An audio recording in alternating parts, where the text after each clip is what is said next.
We are going to discuss the first test that you wrote last week, clear? That was concerned with paper 2 of your general studies. He will give us an essay paper, clear? That was concerned with major sections like history and some sections like culture as well. We need to discuss the answers. You've got the answer sheets with you, fine, clear. You've got some model answers also. Those answers have been written by the toppers of this year's examination, clear? But then also we need to understand some questions, clear? So shall we start with the very first question? Fine.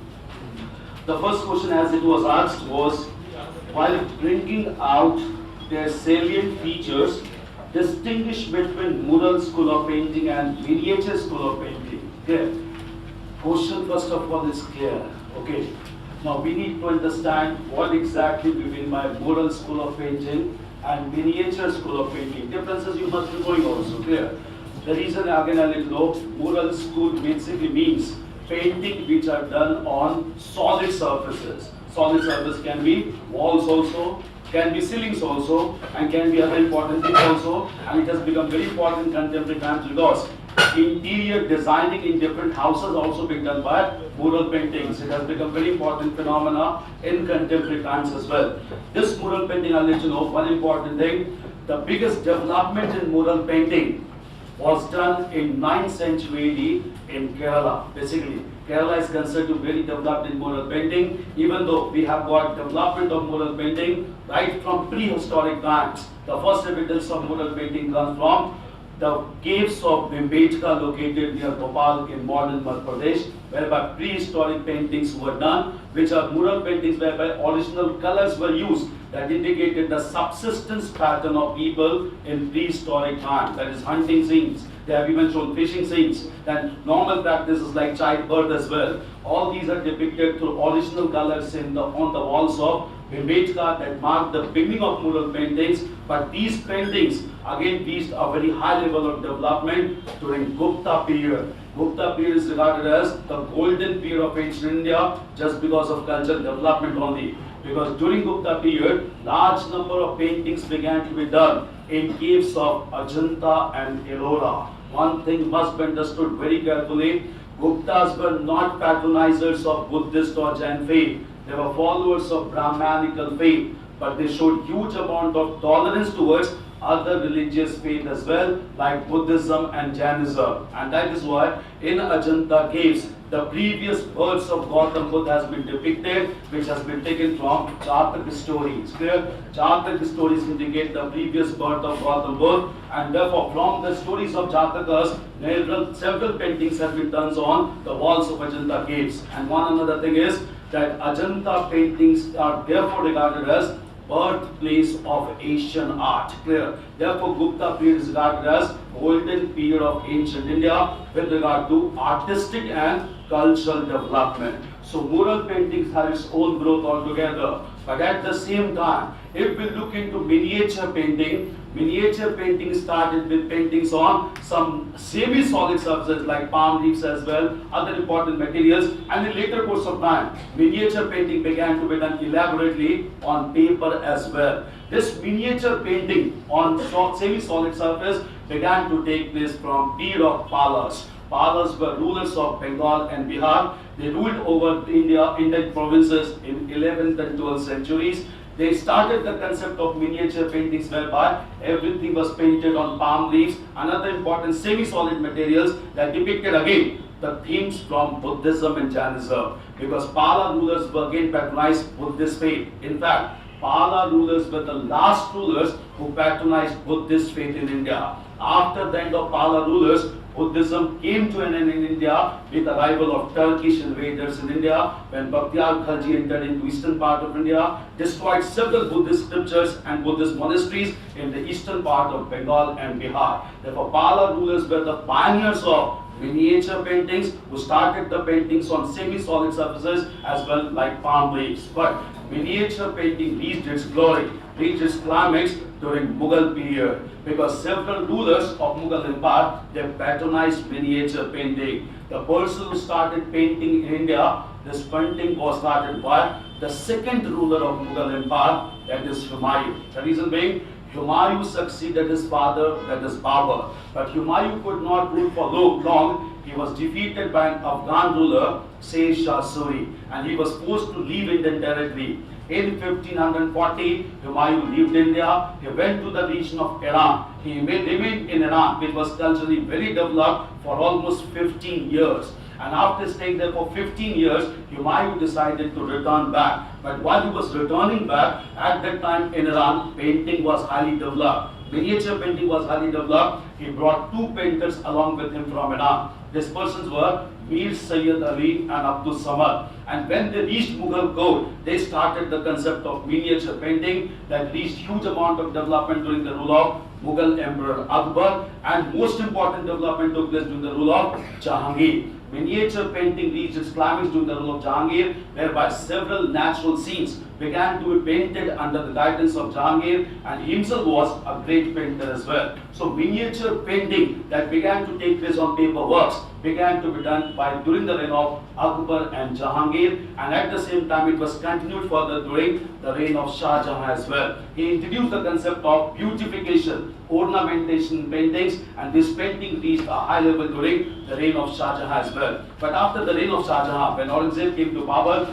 Aurangzeb was never interested in painting. This art of painting started to decline and disintegrate. But at the same time, when Mughal painting started to decline and disintegrate, just because of lack of royal patronage, several Mughal painters went to other regional areas and they began to promote regional schools of painting. And thereafter, miniature painting began to take place in a big shape in regional schools of painting, among which the most important school that emerged was the schools in the region of Rajasthan, where several regional schools of painting like the schools of Bundi, Kota, even Kishangarh, they started to take place, whereby the courage of Rajput warriors were shown in paintings, and at the same time beauty of Rajput women were shown in paintings of major Rajasthani schools of painting like Kishangarh and Bundi. Therefore, miniature painting continued till the beginning of modern age in India, but they were marked by striking differences. Differences, first of all, we understood that mural paintings were basically on solid surfaces.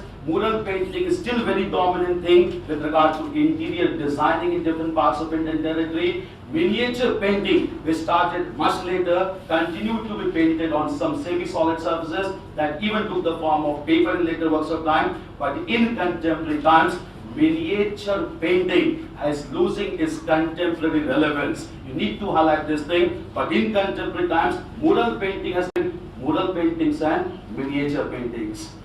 Anything that needs to be asked, anything that needs to be asked with regard to this question. Is it clear? While bringing out the salient features, you have to write all the salient features that we have discussed, but you have to distinguish between mural paintings and miniature paintings. Anything to be asked? Yeah, please.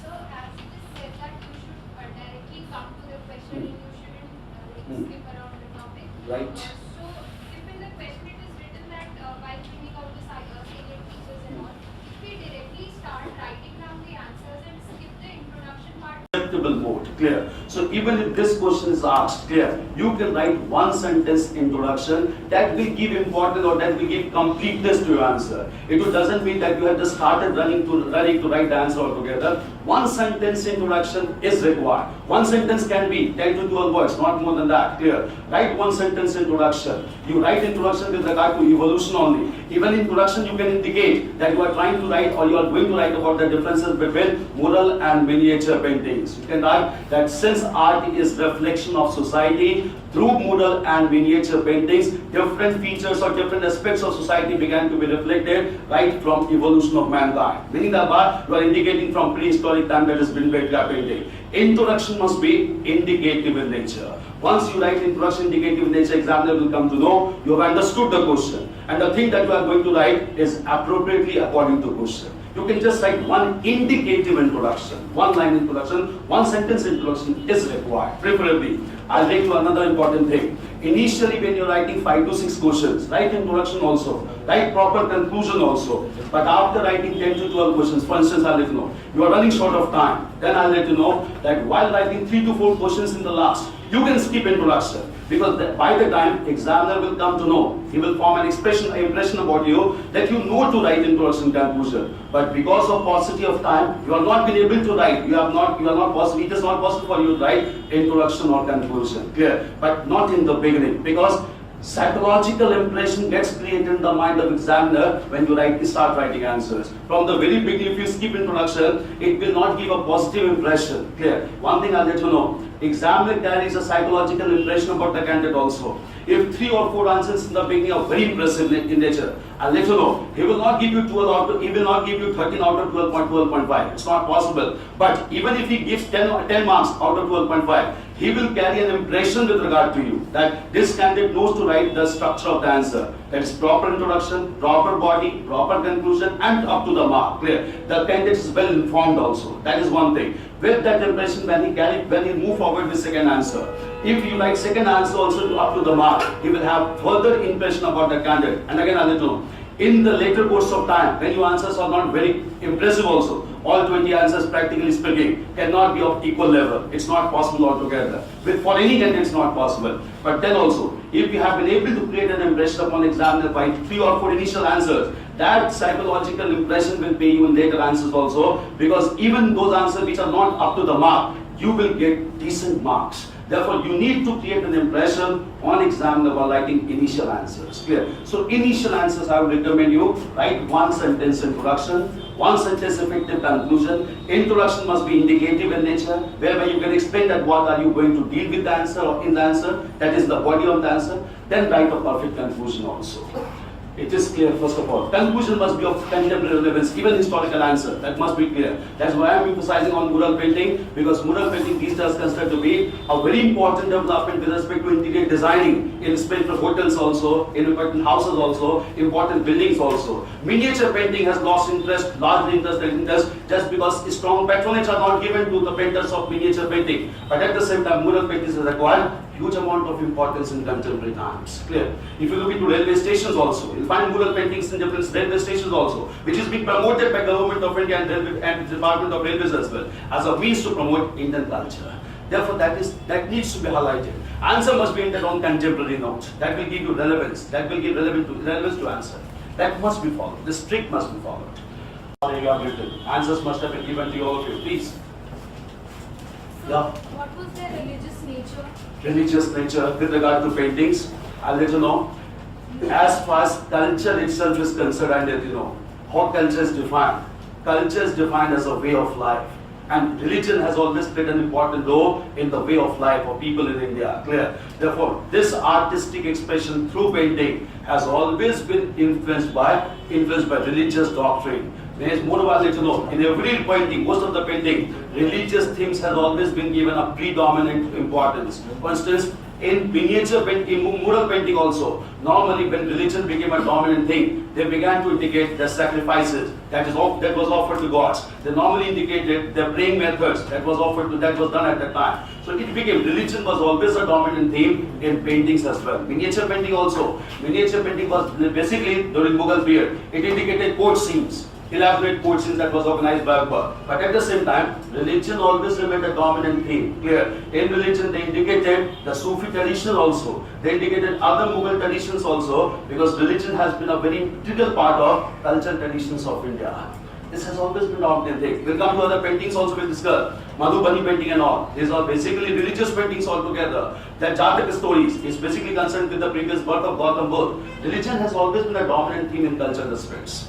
Okay. Culture basically is a way of life. Religion and philosophy is an integral part of way of life. Clear? Is it clear? The first question is clear? Okay. Now we'll go to the second question of this test paper. Yeah. Dupleix made a cardinal blunder in looking for the key of India in Madras, flat sword and fought in Bengal. The conquest of Bengal placed at the disposal of English immense resources, which paved the way for the emergence of British India Empire. In fact, this question was asked in history optional this time. Clear? This question was asked in history optional basically. It was a comment question altogether, I'll let you know. Just understand what is the importance. Clear? In fact, this question has been placed to understand the syllabus of the examination. Syllabus needs to be understood very well. The syllabus of modern Indian history starts basically from middle of 18th century, as prescribed by UPSC. This question itself has been framed from the very first topic that has been mentioned in your syllabus. Clear? Because by middle of 18th century, there were two dominant European trading companies in India. One was British East India Company, another was French East India Company. And both companies were arch rivals to each other, not only in India. Both Britain and France were arch rivals in Europe as well. Both competed with each other to acquire more and more resources and more territories. The reason being, Britain was the first country to witness industrial revolution. Britain realized very well, until its resources from other parts like Asia and Africa are acquired, they cannot sustain industrial growth and development. And the second country to start industrial revolution in Europe was France. France also very well realized, until it acquires resources from other parts of the world, it cannot sustain industrial growth and development. Both countries therefore emerged to be huge competitors against each other, and their competition got witnessed even under intense scenario as well. Because by this time, by middle of 18th century, both were properly established in India. And by this time, the most prosperous province of India was the province of Bengal, which even included two large provinces of Bihar and some parts of Orissa as well. And that is why both British and French, they tried to establish indirect control over the province of Bengal. And with such intention, British East India Company started to establish a fort at a place called Calcutta. The city itself established by British East India Company, known as the city of Calcutta, by integrating three villages. These villages were known as Sultanati, Govindpur and Kalikata. And French, on the other hand, started to construct a fort at a place called Chandranagar. This resulted to huge conflict between British and French East India Company. But largely, French East India Company got confined to southern part of India, basically in the region of Pondicherry. Pondicherry has been the major trading center in southern part of India, and for British, the major trading center was the region of Calcutta in Bengal. When conflict began to take place between British and French East India Company, it culminated into three Anglo-French wars, which are also known as three Carnatic Wars. These Carnatic Wars were fought in decades of 1740s and 50s. That is, first Carnatic War fought from 1742 to 1746, second Carnatic War from 1748 to 1754, and third Carnatic War from 1756 till 1763. In course of this war only, French East India Company got finally defeated in Battle of Wandiwash in 1760. But at the same time, according to this question, one thing needs to be understood and emphasized. The emphasis was that at this time, British East India Company was led by its governor named as Robert Clive. And he knew one thing: if he establishes control over the province of Bengal, he can dominate the whole Indian territory, because by this time Bengal had emerged to be the most prosperous province of India, having huge amount of resources confined to province of Bengal. This could not be anticipated by another governor of French East India Company. This governor was Lord Dupleix. He was there in India, and at the same time he emphasized to establish control over southern part of India, that is region around Pondicherry, and the large region around Pondicherry was province of Madras. Therefore, Robert Clive wanted to dominate India with resources of Bengal. Robert Clive wanted to dominate India by resources to be procured from Madras. Meaning thereby, Robert Clive was looking for the key of India in the province of Bengal, Bengal, and Dupleix was looking for the key of India in southern part of the province of Madras. When this conflict began to take place between two companies, finally Bengal was brought under British control by battles of Plassey and Buxar. And with huge amount of resources taken from battles of Plassey and Buxar, Robert Clive began to defeat French authority. And French authority got defeated in Battle of Wandiwash just because of huge resources procured from Bengal after Battle of Plassey. So just because of huge resources procured from the province of Bengal, Robert Clive and British forces were able to defeat French forces in the Third Carnatic War, the battle being Battle of Wandiwash, fought in the year 1760. Therefore, it is said that the key to India was looked by Robert Clive in Bengal. He found it in Bengal, and Robert Clive Dupleix could not find the key in the southern part of Bengal. You have to highlight about the rich resources and land revenue which were collected in the province of Bengal, as Bengal was the most prosperous province of India. So here you have to highlight about economic prosperity of Bengal, including the provinces of Bihar and Orissa. Orissa. This is clear. This is the first topic from there. The history of modern history starts in your syllabus. That is from middle of 18th century. Prepare Battle of Plassey, Battle of Buxar also very well, because compare and contrast between the two battles can any time be asked. They are the most decisive battle of modern history. Compare and contrast between Battle of Plassey and Buxar can also be asked. Is it clear? Anything to be asked with regard to this question? You have to basically highlight about the economic importance of Bengal in this question. Clear? And with this, you have to highlight how rich resources of Bengal enabled British to defeat French, to establish the European monopoly in India, and at the same time to establish firm control over large parts of Indian territory. Is it clear? Anything else to be asked with regard to this question, please? Is there anything important about economic resources With regard, Bengal land matters? see, I'll let you know. Economic resources was the most decisive factor. The reason again why.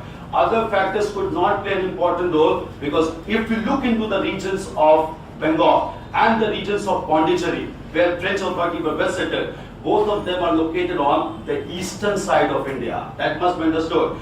All European powers who came to India, they came from the western side of India. They came all through in the southern part of India. They came on the western side of India. On western side of India, English East India Company or British India Company was well established. They had acquired the region of Bombay also. They had acquired other important regions also. French were not well established on the western coast of India, and French were established on the eastern coast. Now, in eastern coast, since both were confined altogether, a strategic advantage could not be accrued by any one of them. If the battle could have been taken place, or war could have taken place on the western coast of India, British could have easily defeated French East India Company. Here they got defeated not because of strategic advantage. That further highlights the importance of Bengal, because rich resource of Bengal enabled them to defeat British French forces. And why, again, I'll let you know. Because resources here means not only material resources, not only economic resources. Resources here also mean men resources or human resource. Because large number of sepoys or Indian soldiers were there in Bengal.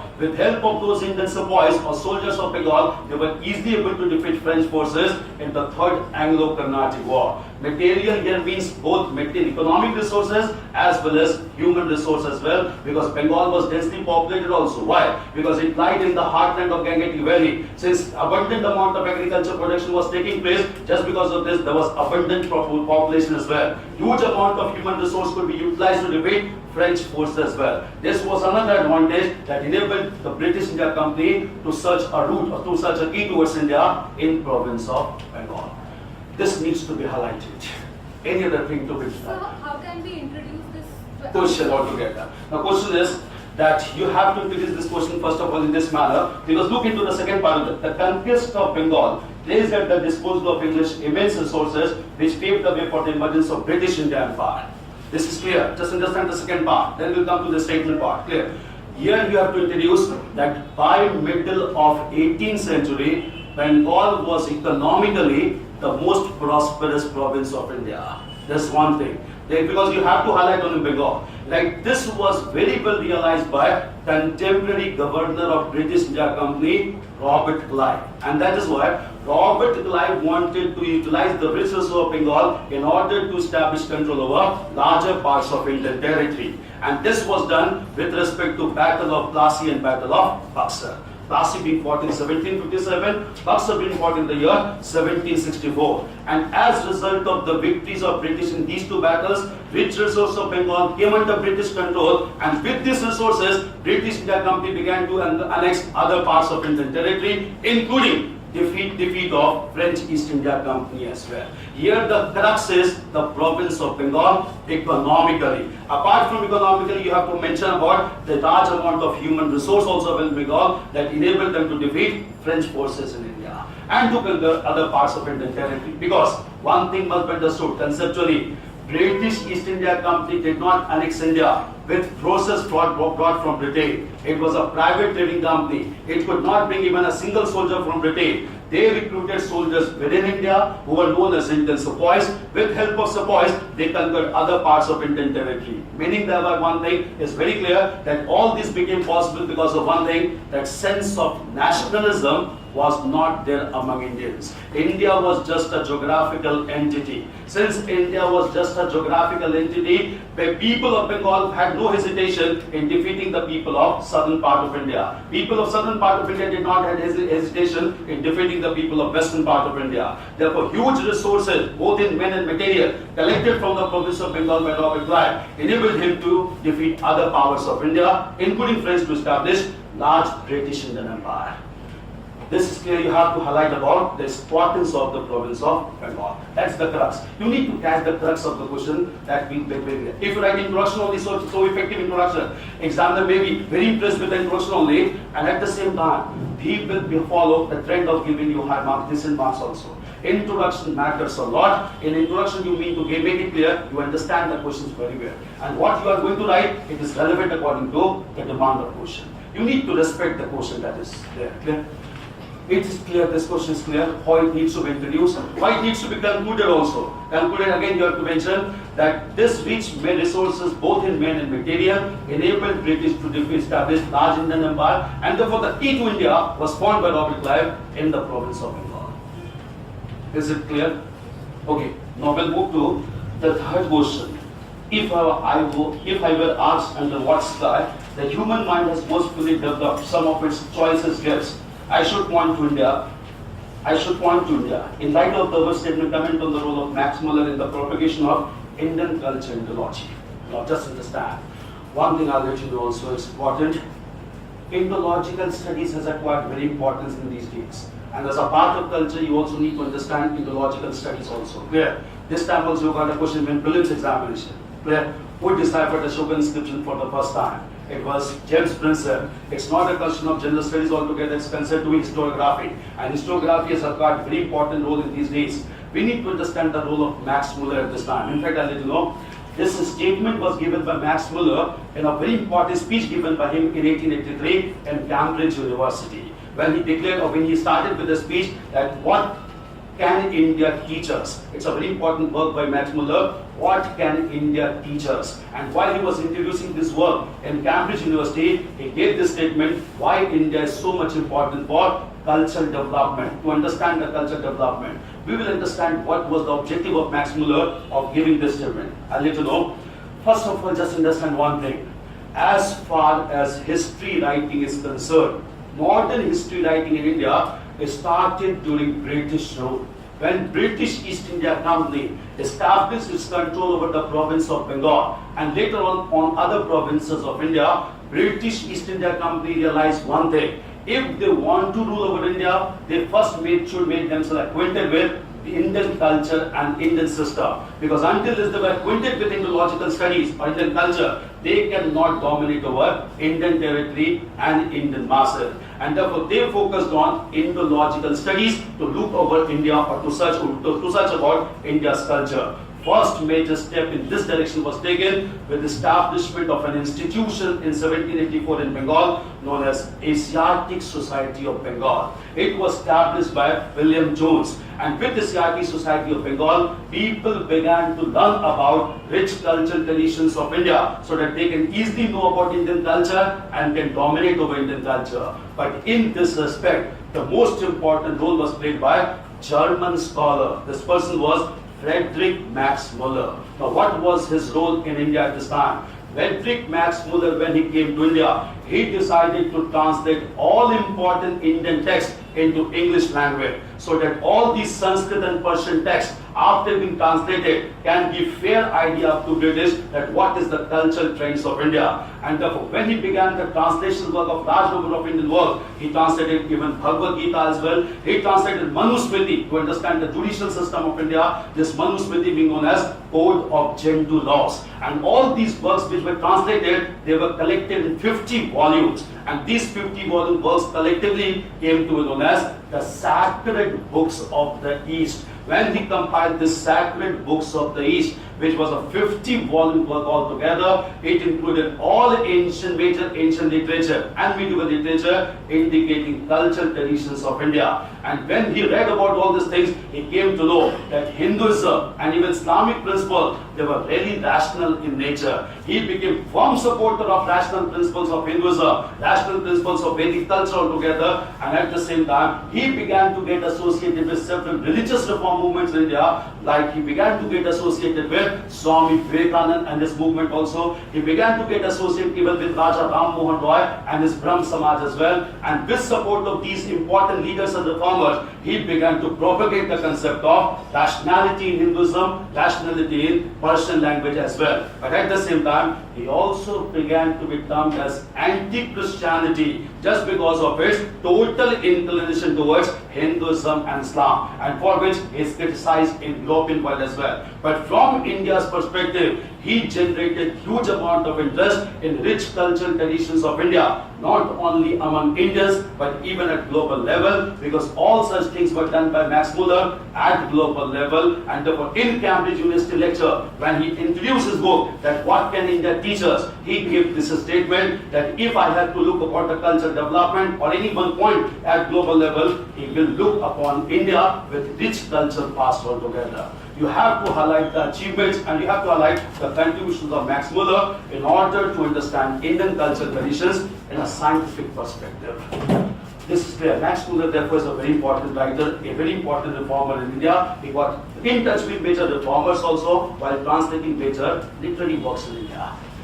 This is clear, first of all. Now again, I will know. It is not possible for all of you to know where was this statement given. An examiner also doesn't expect all to know that where this statement was given. But examiner wants to know how you have understood the theme of that statement. Clear? You need to highlight the theme of the statement. You have to explain what that statement means along with the contribution of the person about which the question has been asked. Max Muller is important. Altogether, you need to prepare this person, as Indo-logical studies will require huge amount of importance in contemporary times. Just because of Orientalism also. We talk about Orientalism also because one question is on Orientalism as well.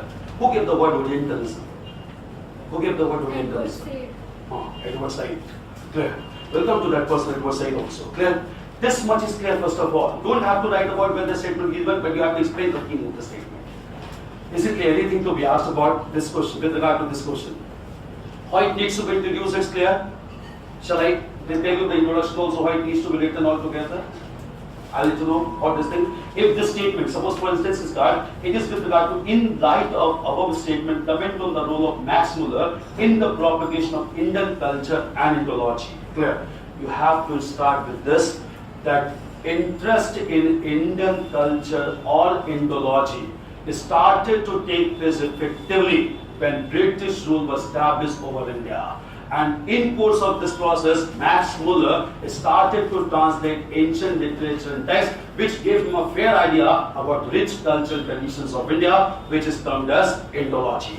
Then you can write about the statement and importance of this translation work, which was done by Max Muller, whereby he highlighted the rational principles of both Hinduism and Islam. If this is clear, okay. Anything to be asked with regard to this question? Okay. Not at all. He was not appointed by British company. He took all these works voluntarily. Yeah, some officers were appointed also by British company for this work, for translation work. But Max Muller was not one among them. Max Muller started this work voluntarily, and that too, not confined to India. He highlighted the translation work at global level as well. But with support of British company or under sponsorship of British company, also this work was started. William Jones was an officer of British company who established Asiatic Society of Bengal. Other persons came to India. James Mill, he was an officer of British authority, and James Mill categorized Indian history into ancient, medieval and modern phase based on religious consideration. Just to make it clear, ancient India was synonymous with Brahmanical culture, medieval India was synonymous with Islamic culture, and modern India is synonymous with Christian-dominated cultural doctrine in India. But this is not accepted by Indian scholars. Why? Because this has resulted into communal history writing in India. And India being a secular country, we don't emphasize on periodization of Indian history. We consider Indian history as one single entity, starting with the evolution of mankind till contemporary times. We don't emphasize on ancient, medieval and modern. Why? It resulted into communal history writing. Even Mahatma Gandhi said, until this communal history writing continues in India, India can never become mentally independent. Because history writing plays a very important role. Until history writing is made secular in nature, this concept cannot be promoted to coming generation also. So we need to have very secular approach while writing history. Max Muller proved to be very secular in nature. So significance or issues with Indology? With regard to Indology, I'll let you know. This comes with regard to the concept of Orientalism. What do you mean by Orientalism? I'll let you know. Orientalism is a phenomena to read and to understand about the cultural heritage and past of the Eastern world. Eastern world can indicate the regions like Middle East, the regions like South Asia, Southeast Asia, even North Africa. All these regions are considered to be eastern part of the world. And in order to know the cultural past of this region, this cultural trait or this cultural phenomenon is known as Orientalism. And while promoting Orientalism, the rich cultural past of these people has been started to be read and understood. Now, what is the contemporary relevance? Relevance is that by reading ancient texts and literature with scientific perspective, the people of the eastern part of the world has also come to realize their culture was equally developed and their culture was equally rational as compared to the culture of the Western world. Why? British authority began to rule over India by giving this message that people of Eastern world are not capable to rule over themselves. They are not able to look after the self-government. So mentally, people of India and other countries began to lose their self-confidence that they are capable to rule enough over them. And that is why, in order to wipe away this concept that British authority was superior to other people in the eastern part of the world, Orientalism or interest in Indology began to be promoted with scientific perspective. And that is why people in the eastern part of the world began to generate huge amount of self-confidence among them that they are capable enough to rule over themselves, they are equally capable as compared to British counterpart. This self-confidence only resulted into even fight for independence and freedom as well, and that ultimately resulted into independence of country. In fact, you have to conclude in this fashion only, just because of separate interest or scientific interest in logical studies, people of India and other parts of the Eastern world, they began to generate huge amount of self-confidence, and this self-confidence made them to fight against even a progressive country like Britain, that ultimately resulted into decolonization. So one more thing, like last year only Windy Donegan's book was criticized. Which book? The Hinduism by Windy Donegan. Okay, fine. Yeah. So that was also Indology. But so why this kind of approach? See, I'll let you know. This reason is again, if you go into historiography, I'll let you know. This work was started by Europeans. Max Muller was also a European, but even though he followed a very scientific objective or scientific perspective, but again, I'll let you know. When educated Indians began to emerge in India from the beginning of 20th century, when national movement also began to take place in India, these Western educated Indians also realized until unless they write history from their perspective, the sense of confidence cannot be generated among people of India. And that is why when nationalist history writing began to take place among Indians, it took two different dimensions or two different forms. First of all, some writers began to emphasize on the huge political history or huge political past of India, and therefore they began also to emphasize on Hindu revivalism. So nationalist history writing also took the form of Hindu revivalism. Why? They decided until they revive the doctrines of Hindu faith, they cannot counter with the dominance of Christian faith propagated by Europeans in India. Hindu revivalism began to take place, a very militant form, and this was highlighted by scholars like Hemchand Ray Chaudhary, the persons like R.C. Majumdar. They began to write history with regard to Hindu revivalism. They began to propagate the ideals of Hinduism to a larger level. And that only resulted into large number of common and thread also in history writing. Cannot be denied. Therefore, it is criticized also that huge dependency on Indological studies led to communal history writing as well. But At the same time, another progressive trend that started in national history writing, it was started by some scholars who believe that history should not be read only from political point of view. History is not only about kings and rulers, history is all about common masses also. Therefore, history should be shifted from writing perspective from political domain to cultural domain and socio-economic domain. And those writers who adopted cultural and socio-economic domain while interpreting history, those writers began to be known as Marxist historians. Why? All Marxist historians began to perceive history is nothing but a class conflict between haves and have-nots. It began to be tried by several writers, and the greatest writer in this category is D.D. Kosambi. He is the most important writer in this category who has given Marxist interpretation of history on scientific lines at this time. But those writers who emphasized on Hindu revivalism, that also began to be criticized for over-dependency on Indological studies. This needs, but this is a part of pure historiography altogether. Here we need to understand only about Max Muller. Read Max Muller altogether. He has got important contributions in there. Ideological studies are important these days. Is it clear? Yeah, please. Is there any most important scholar that we need to prepare from GS point of view apart from that? If you want to prepare from historiography point of view, I'll let you know. Just prepare one scholar, that is D.D. Kosambi. The reason being, he has provided the most acceptable interpretation of history. Because right now, let you know the reason whole history writing right now is based on Marxist interpretation. Because Marxist writers like Romila Thapar, writers like Irfan Nabi, and all those writers, these writers rely on socio-economic interpretation of history. History is not considered to be only history of rulers and warriors. History is considered about the life of common masses. And this approach is also known as subaltern approach right now. Subaltern approach, like writers like Sumisata. Sumisata, when he's written history of modern India, he has not written about major leader. He has written about the tribal movements. He has written about peasant movements, common masses altogether. That is also known as history from below. Till this time, history was written from above. That is, above means mentioning only about rulers and kingdoms, kings. No, it is history from below. That is history of common masses. That is depressed sections, marginalized sections of society. That has always an uncovered chapter of history which has been exposed these days. And the writers who expose this history, they are basically known as Marxist scholars. Because Marxist was emphasized on socio-economic interpretation of history. And that becomes a part of culture. That is why it is a part of your GS also. Because art and culture is a part of your GS. So people, Marxist scholars, clear. Irfan Habib can also be asked. He has given a very different terms altogether with Mughal system altogether. But we need to emphasize on D.D. Kosambi. He is considered to be the most important Marxist scholar. Clear? Is there any negative contribution of Rashid? Negative contribution, not from India's perspective. He said something about the Aryans coming from Aryanization.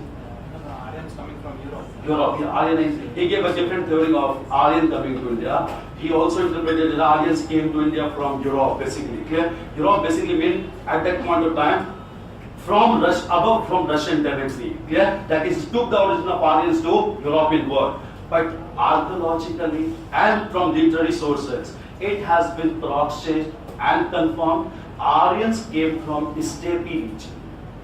What do you mean by steppe region? What do you mean by steppe region? Grassland, temperate grassland. Steppe region that corresponded with the southern part of present Russia and northern part of Central Asia.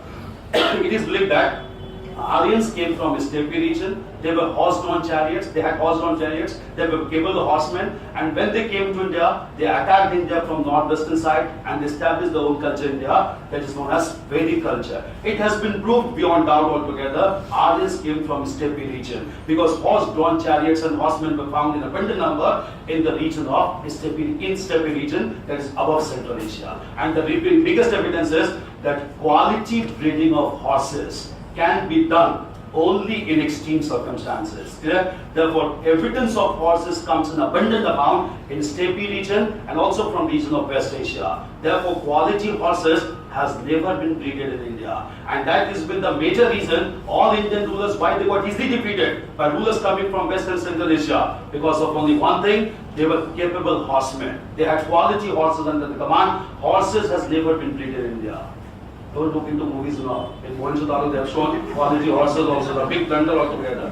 Quality horses has never been beaten in India. They distort facts and figures altogether. Horses, in fact, cannot be bred in India because climatic condition does not provide for quality breeding of horses. The horses that we see in parade of Republic Day parade law, they are not indigenous breeds. They have been imported either from Central or West Asia because climatic conditions of India are humid, and in this climate, quality horses can never be bred. Therefore, quality horses never been found in India, and therefore this theory is disputed. Quality horses, and that is why all Indian rulers who fought against the invaders coming from Central and West Asia, they fought with only one beast: elephants. Elephants were found in abundant amount in eastern part of India. But when horses came to India, what was the biggest advantage of horses? Horses provided swift mobility and swiftness to large military force. When horses attacked the military forces of India, which were static in nature, and that too defended by elephants proved to be counterproductive. Why? Elephants used to return back, and when they returned back, they crushed Indian soldiers only. They proved to be counterproductive altogether, and horses proved to be a deciding factor. Clear? Horses has always proved to be a deciding factor. So this theory has been well established that Aryans came to India. Balgandhar Tilak also gave another theory of Aryans altogether. But that is not true. But that is also not accepted. Historically, that is accepted is Aryans came to India from northern part of Central Asia. That is Steppe region. For this, Max Lewis criticized in European world just before his anti-Christianity approach also. He was totally anti-Christian also. That for this, but for this we don't criticize. National scholars of India do not criticize Max Muller. For India, he was a great scholar. Is it clear? Okay. That's why its history is not about facts and figures. It's not about wars and battles. It's about concept. And wherever you will get question based examination, it will be loaded with concepts. It will not be factual. And you are not expected also to write answers in factuals. Answers must be written based on arguments supported by facts and figures. That indicate you don't have to mug facts and figures. Clear? Mugging up will not be in this examination. Fact, conceptual clarities must be there. Answer must be based on definite arguments supported by some facts and figures. Some means most reputed facts and figures, because you don't have to go into mugging up the minute details of anything. That is very much required. Understanding of the subject is very important. Is it clear? This question is clear. We'll move to the next question. That is the fourth one. Yeah, Orientalism produced a knowledge of the past to service the needs of colonial state. Clear? Now we'll understand here. Orientalism as we had defined. Clear? Orientalism means to study Indian literature or past literature to understand Indian culture. It's a part of Indology. But this word Orientalism was first coined by a Palestinian scholar. This scholar is known as Edward Said. Clear? He wrote a work itself in 1979 which was termed as Orientalism. He was a Palestinian scholar, Edward Said, S-A-I-D. Clear? He was a Palestinian scholar. He was born in Palestine. Clear? Edward Said, S-A-I-D. Now, why Orientalism? The question is, Orientalism produced the knowledge of the past to serve the needs of colonial state, meaning thereby to justify colonial rule over India. I'll let you know, right now only we had discussed that Orientalism means to learn about Eastern culture. And to learn about Eastern culture, several institutions began to be established by British authority in India, so that until this they could have understood this cultural past, they could not have ruled over India. The examples being Asiatic Society of Bengal, even the works of Max Muller as well, and important literary works translated like Bhagavad Gita also, Ramayana also. They were translated into European languages in order to learn about Indian past. But what was the purpose, ultimate purpose? Ultimate purpose was, after learning about the past of India, especially cultural past of India, British authority began to give a message that Indians has never been acquainted with modern sense of governance. Indians had never been accustomed with parliamentary form of government, constitutional monarchy. India has always witnessed arbitrary rule of monarchs in ancient medieval India. Indians has not been able to adopt progressive system of governance. In fact, they began to develop India is just a white man's burden. White man's burden means it's a burden on British rule to modernize India. And therefore, with such interpretation of Oriental past, they began to justify their colonial rule over India. They began to declare they are here in India in order to modernize in India. India, in order to develop in India. And for this, they began to take some rudimentary steps also. For instance, they established Executive Council in Bengal. Later on, they established Legislative Council. They established proper judiciary also. Even though all these things were done to justify the colonial rule, but at the same time, they went on giving this message to people of India: people of India are not capable to rule over themselves. They need to be placed under the control of progressive race like British authority in India, and therefore, through such interpretation, Indian mind was wiped away, was made totally dependent on British rule, and not only this, Indian psychology was such change that they became consumers of British manufactured products as well. I'll let you know, British authority began to promote English education also in India, but this English education which began to be promoted as a part of Orientalism, it was promoted not to serve any philanthropic interest in India. English education began to be promoted in India in order to create a class of Indians who would be Indians only in blood and color, but English in taste and intellect, so that they can emerge as big consumers of British manufactured products. Meaning that they wanted to create a class of brown Englishmen in India who could be big consumers of British made products, and colonial interests could be justified, could be sustained in India. And they achieved huge amount of success also, because India was made economically dependent on Britain. That is why when national movement began to take place in India, almost all national leaders of India, including Mahatma Gandhi, advocated one thing consistently, that foreign made goods must be boycotted in India. Until foreign made goods are boycotted in India, India cannot be economically self-dependent, India cannot become independent nation. In order to further promote this concept, he even advocated the concept of hand spinning in form of charkha and khadi as well. All these interpretation of India's Orientalism of India was done by British scholars to justify colonial rule. For instance, even development of railways in India, they promoted the growth and development of railways with this concept that they want to network India. But in this also, they had some colonial perspective. Why? They could procure raw materials even from the remotest corners of India. They can supply finished products even to local markets of India, so that India can be economically dependent on Britain. This was done to justify colonial rule. So interest in Indo-logical studies or Orientalism was not because to develop India, it was basically to promote colonial ideology in India. These examples need to be given to justify. Anything to be asked with regard to this question? Anything to be asked? Yeah, please. So Raja Ram Mohan Roy praised the Britishers, so can we... Not only Raja Ram Mohan Roy, all national leaders, almost all national leaders of India praised British rule. Mahatma Gandhi also praised British rule. In fact, other leaders are all moderate leaders, Dadabhai Naoroji and Surendran Banerjee, all leaders praised British authority. Why? It cannot be denied also that India in ancient and medieval times were marked by arbitrary rule. There was no definite system altogether. There was no progressive system. At this semblance of progressive system was being introduced by British authority in India. So Raja Ram Mohan Roy also supported British authority for introducing such major things. Clear? Therefore, British rule over India was a blessing in all respect except one.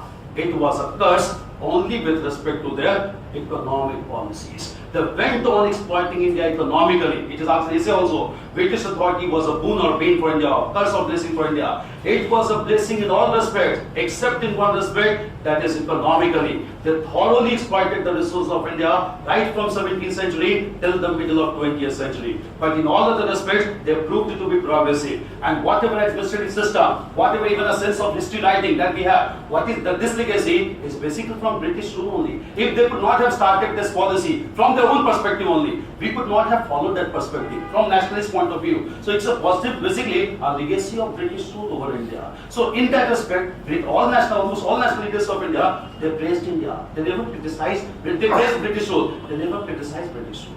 Never. Mahatma Gandhi till 1947 never demanded independence. Mahatma Gandhi ever demanded independence for India?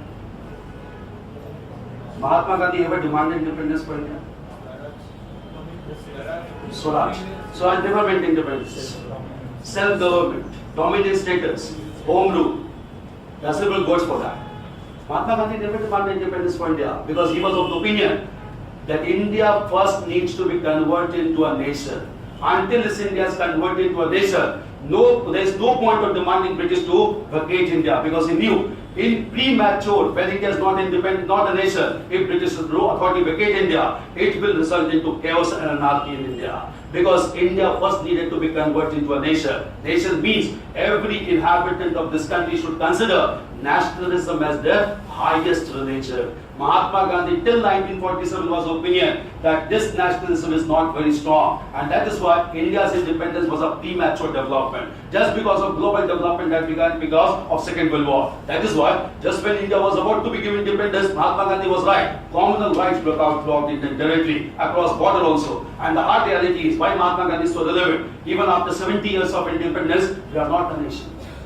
We are still nation in the making. Clear? That means the objectives of national movement have still not been completed. You need to understand things in continuity. The work is still being continued because still we are not a nation. Feeling of subnationalism or centrifugal tendencies are very strong in regions like Kashmir also. You can relate the thing that's going on. You can talk about northeastern part also. Assam movement will talk about the thing. You can talk about the southern part of India as well. It can be made clear that India still is not a pure nation, full nation. We are in the process of becoming a nation. And therefore, these weaknesses, these were vulnerable points of India. These ontological studies were done to attack these vulnerable points of India in order to justify colonial state over India. Therefore, the weaknesses of Indians were very well utilized by British authority to rule over India.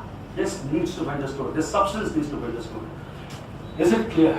So then what is Quit India movement? Quit India movement. Quit India movement was launched by Mahatma Gandhi on 8th of August 1942. But again, I'll let you know.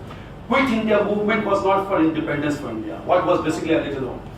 By the year 1942, in fact by end of 1941 itself, there was a twist in course of Second World War that started in 1939. Japan, after defeating British and French forces in Southeast Asia, Japanese troops started to advance towards India from northeastern side. When Japan started to knock on the door of India from northeastern side, even entering into Manipur at this point of time, this created anxiety not only among British authority but among Indian leaders. Why? Leaders like Mahatma Gandhi realized if Japan attacks India at this point of time, it will attack India not to establish control over India. It will attack India basically to defeat British authority in India, because Japan was a part of Axis power, that is included Germany and Italy at this time, fastest power. And Mahatma Gandhi realized if Japan attacks India, India will become a battleground between Britain and Japan. That will lead to huge amount of casualty of Indian masses at this time. Who will fight on behalf of British rule? British soldiers will not fight. Indian soldiers will only fight. And India will become a battleground for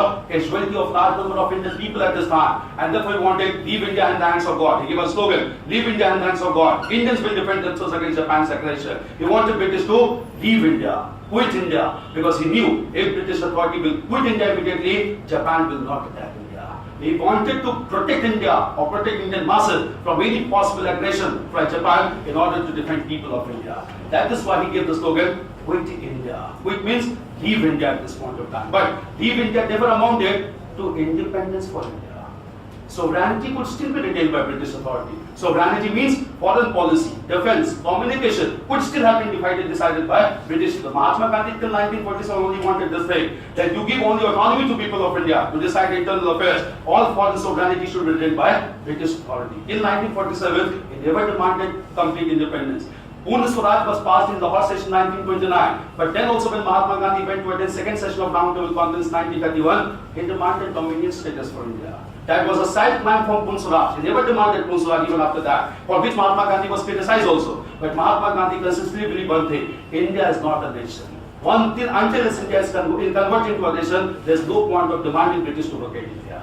Here it was to protect India from major battle between the war between Japan and Britain. Clear? This is clear. Okay, Orientalism is clear. Indological studies is clear. Okay, if you look into this discussion, you will realize one thing. Do you think that you need to mug up any facts and figures? It's not only about knowledge. This exam is all about understanding. Clear? And if you understand this first, things will become very easy for you. And that is when here comes into picture writing practice and contemplation. Contemplate. Discuss with your classmates as well. Because with discussions, some new points also come. What do we say that the toppers say? We need to write original answer. What do we mean by original answers? Original answers means it should not be bookish in nature. Everything has been written book. Original means By way of contemplation, we will develop some new things altogether, some new points, and that new points are very appealing to examiner. Because they also get fed up with taking the monotonous answers, say writing same thing. If they want something very different and very appealing and very right, he will give you very decent marks altogether. Clear? Contemplation therefore plays an important role, discussion plays an important role, and last but not least, writing plays an important role. Facts and figures will not play. The purpose of this discussion is to understand this very important reality. It is clear? Okay. Now next question is the fifth one. While British were withdrawing from its colonies post the Second World War, France sought to reconsolidate its control. Examine this statement in light of the campaigns in Indochina. What do you mean by Indochina? Laos, Cambodia, Myanmar, Malaysia, Vietnam, Thailand. 3 countries are there. No, there can be more than 3 countries. Right now, initially there were 3 countries, but it got bifurcated, and right now there are several countries. But what is the definition of Indochina? Intermixing of Indochina. Examiner will first of all look at whether you know about Indochina, what do you understand by Indochina. Basic things must be very clear. Indochina, it's a mix of 2 words, India and China. But what do we mean by that? We mean by that geographical region at that time, which was sandwiched or punched between India and China. And this region, Indochina, is known as the mainland region of Southeast Asia. Large number of countries in Southeast Asia are surrounded by large water bodies. Indochina is a specific term used for those countries which are mainland region connected with each other in Southeast Asia. So definition of Indochina is geographical region of Southeast Asia indicating the mainland region between India and China. That is Indochina. Now those countries can be Vietnam, Thailand, Malaysia, and other important countries also, Cambodia also, clear? Laos also. These countries are, this is known as Indochina. Definition is clear first of all. But until we understand Indochina, how can we write this question?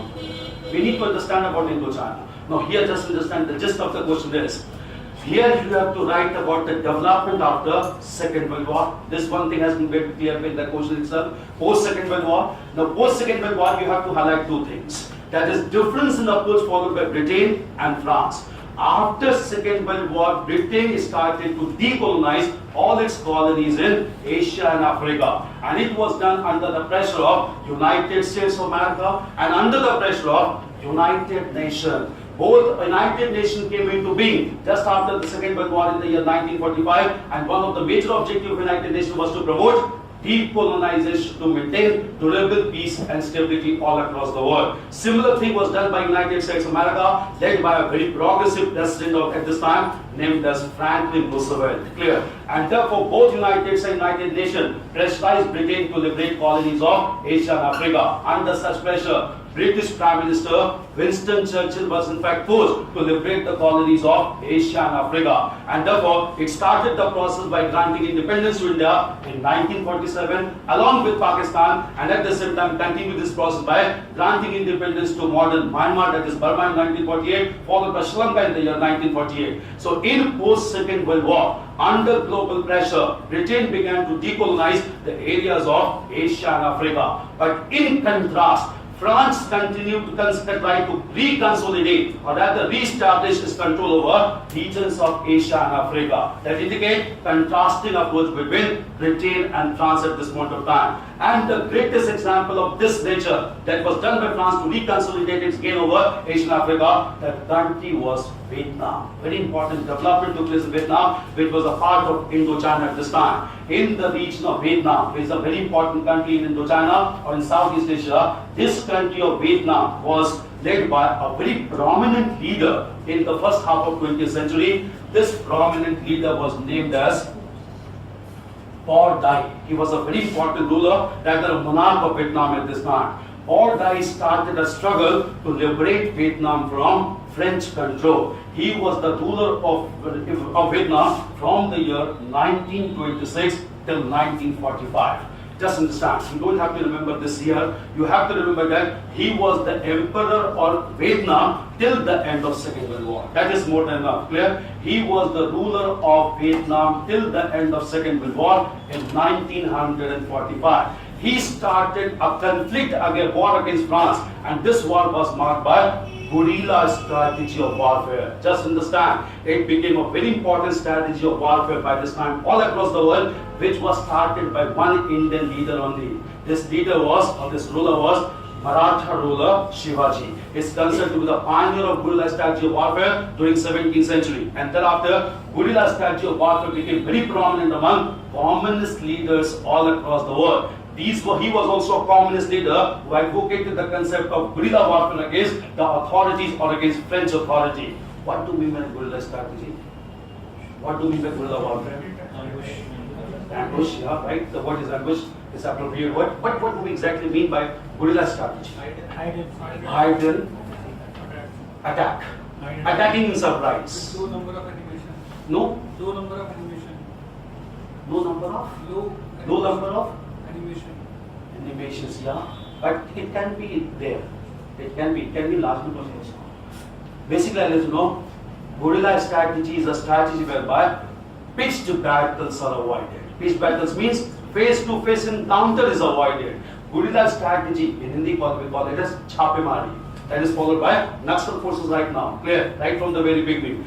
Guerrilla strategy is a strategy whereby adversary forces are attacked in surprise. And after attacking the adversary forces, they are either injured or assassinated, and their resources are snatched away. The purpose of guerrilla strategy is not to acquire territory. This is a very important difference. The purpose of guerrilla strategy is to acquire resources. That is very important to be understood. And therefore, they are adversary forces are attacked in surprise. The resources are procured or snatched away in a very radical manner. This is followed by Naxal forces whereby when they attack paramilitary forces of India like CISF and CRPF, they attack or they assassinate the forces and they took away their arms and weapons. This is the technique followed by Naxal forces. It's known as guerrilla strategy of warfare. Bagh was a very prominent ruler of Vietnam. He started a long guerrilla warfare against French domination over the region of Vietnam in Indochina. But after Second World War, when the Second World War came to an end, international pressure began to be mounted upon France. But then also, France wanted to reconsolidate its hold over the region of Indochina. This guerrilla warfare continued after Second World War as well. And when this guerrilla warfare continued by common masses of Vietnam, finally by the year 1954, France was defeated and a very important conference or agreement was signed known as Geneva Agreement of 1954. And as per Geneva Agreement, France was forced to concede the independence of whole Indochina region. That indicate that France was trying to establish its control over the whole region of Indochina even after Second World War, when Britain was trying to liquidate its colonies all across Asia and Africa. You have to write one part on British decolonization, another part on French colonization. Now here for general understanding, I let you know, it is with respect to Indochina. This policy was followed by France in other parts of the world also. And after Second World War, it resulted into one crisis also. This is also very important to be understood. This crisis was Swiss crisis of 1956. It can also be, the reason is, Swiss crisis is very important. Why? Because Britain, France and Israel combined together decided to attack Egypt in the year 1956. Why? Because by this time, Egypt was headed by a very prominent leader, and this leader wanted to establish nationalism among Islamic countries of Africa and West Asia. Who was this leader? Abdel Nasser, very important person. Abdel Nasser was considered to be hero of Arab nationalism, who started after Second World War. Abdel Nasser began to oppose the attack of combined aggression of Israel, Britain and France over the region of Suez Canal, because Suez Canal was a very important region that connected Mediterranean Sea and Red Sea. And Suez Canal was a company whereby in this company maximum shares were held by Britain and France. This person decided to go for nationalization of Suez Canal, meaning that he decided to buy back the shares of France and Britain in order to establish firm control over Suez Canal. But that was not acceptable to Britain and France, and with support of Israel, the three countries decided to attack Egypt. But the greatest significance of this crisis is both USSR and United States of America, they warned Britain and France not to continue the struggle, and it was accepted by British for the first time, and that is why the greatest importance Swiss crisis is. It marked the end of hegemony of Britain in global politics and marked the beginning of hegemony of United States of America. So Britain that ruled over the whole world for almost 2 centuries, that is from the middle of 18th century till middle of 20th century, that hegemony of Britain came to an end and hegemony of United States came into existence just because the demand of United States was honored or accepted by Britain for the first time. This was during Suez Canal crisis of 19. It was asked last year as a full-fledged question in general studies. This is clear. So decolonization was done by Britain, but at the same time promoted and sustained by France in post-Second World War. Please. The most powerful country, and time had come to formally establish its dominance over global politics, which had been enjoyed by Britain till this time. That is why United States realized very well that time has come to formally proclaim that United States is the most dominant country at global level by undermining the importance of Britain. And since Britain was at receiving end, even in the course of Second World War, at this time Britain had to accept the demand of United States of America. It was basically to show that world has been converted into bipolar world order, one represented by Soviet Union, then another represented by United States of America. There was no third country to play an important role at this point of time. To reinforce this thing, United States of America intervened in this crisis also. Okay. Yeah. What were the reasons that France wanted to reconsolidate its colonies?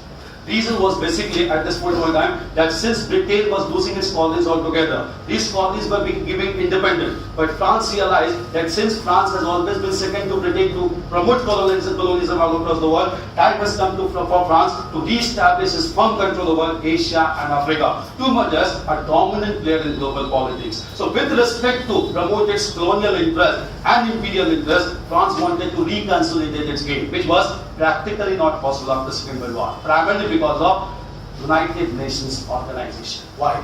Because United Nations established a very important organ under its control known as Trusteeship Council. Trusteeship Council made it very clear colonies must be held by colonial power as trustees, meaning that they must look after the welfare and development, not to exploit the resources. That is why Britain realized at the Trusteeship Council that colonies had become liabilities for them, not assets, and that is why they decided to liberate the colonies. France thought in a very different manner altogether to reconsolidate its change in different parts of the world.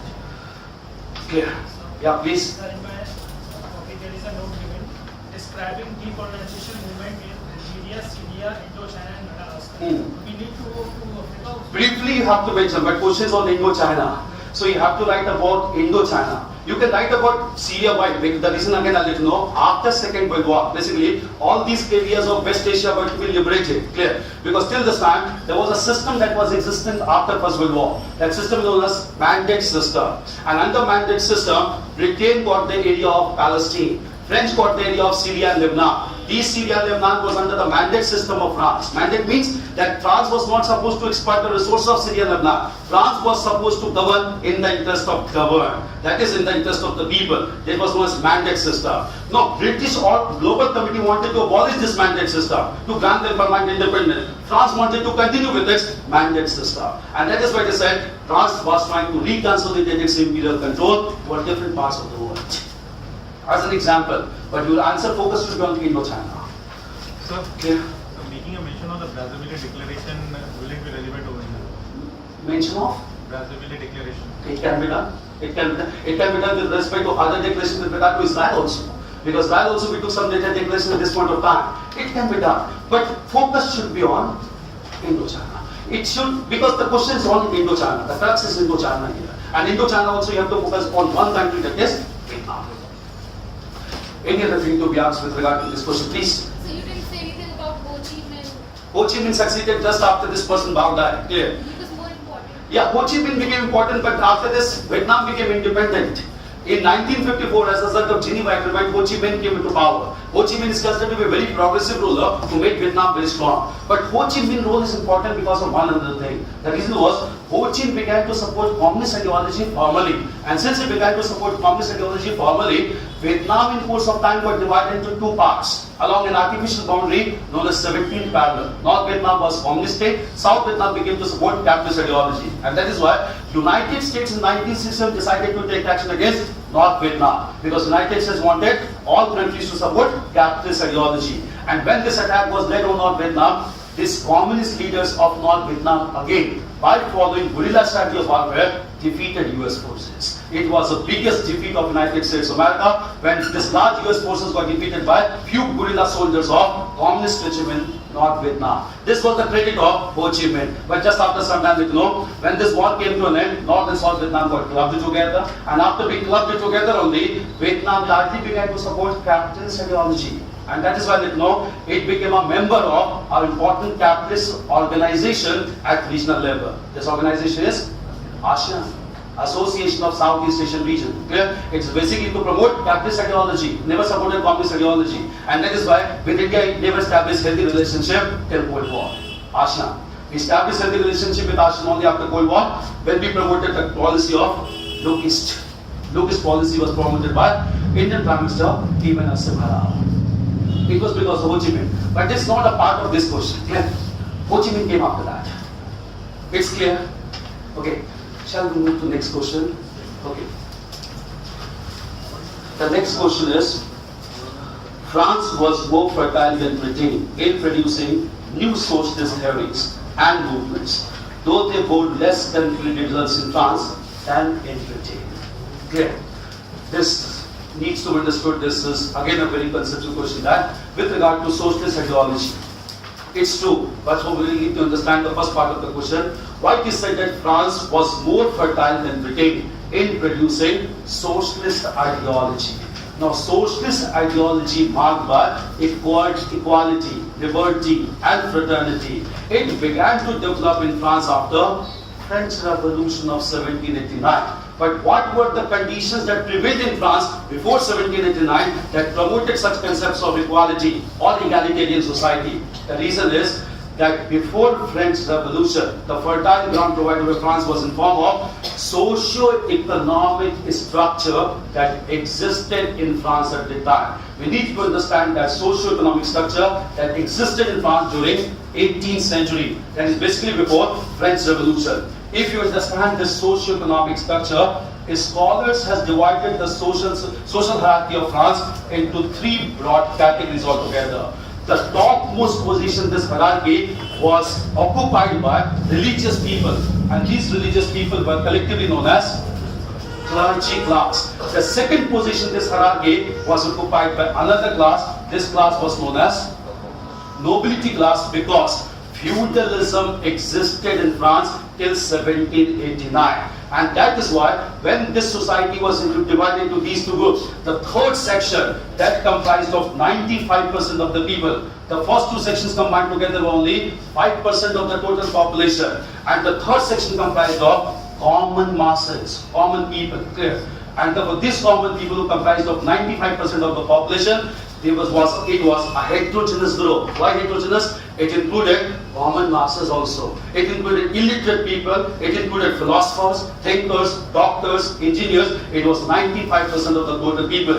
This division also known as first state, second state, and third state in France. And therefore, since large-scale inequality existed in France altogether, these two upper classes, that is clergy and nobility, they were exempted from all forms of taxation, and at the same time, they were not supposed to pay, or they were not given all privileges also. But all burden of taxation were placed on the members of third state or the common masses. That is why it is said there was a fertile ground to promote socialist ideology in France, because high sense of inequality prevailed in France in 18th century. And in order to eliminate this inequality in French society only, they decided to go for revolutionary change. And therefore, through revolutionary change, they wanted to establish equality in France. This took place in the form of French Revolution. And at the same time, socialist ideology began to be promoted after French Revolution by some scholars as well. These scholars are Saint-Simon, very important scholar. Second was Fourier also. And all these persons, when they began to promote socialism,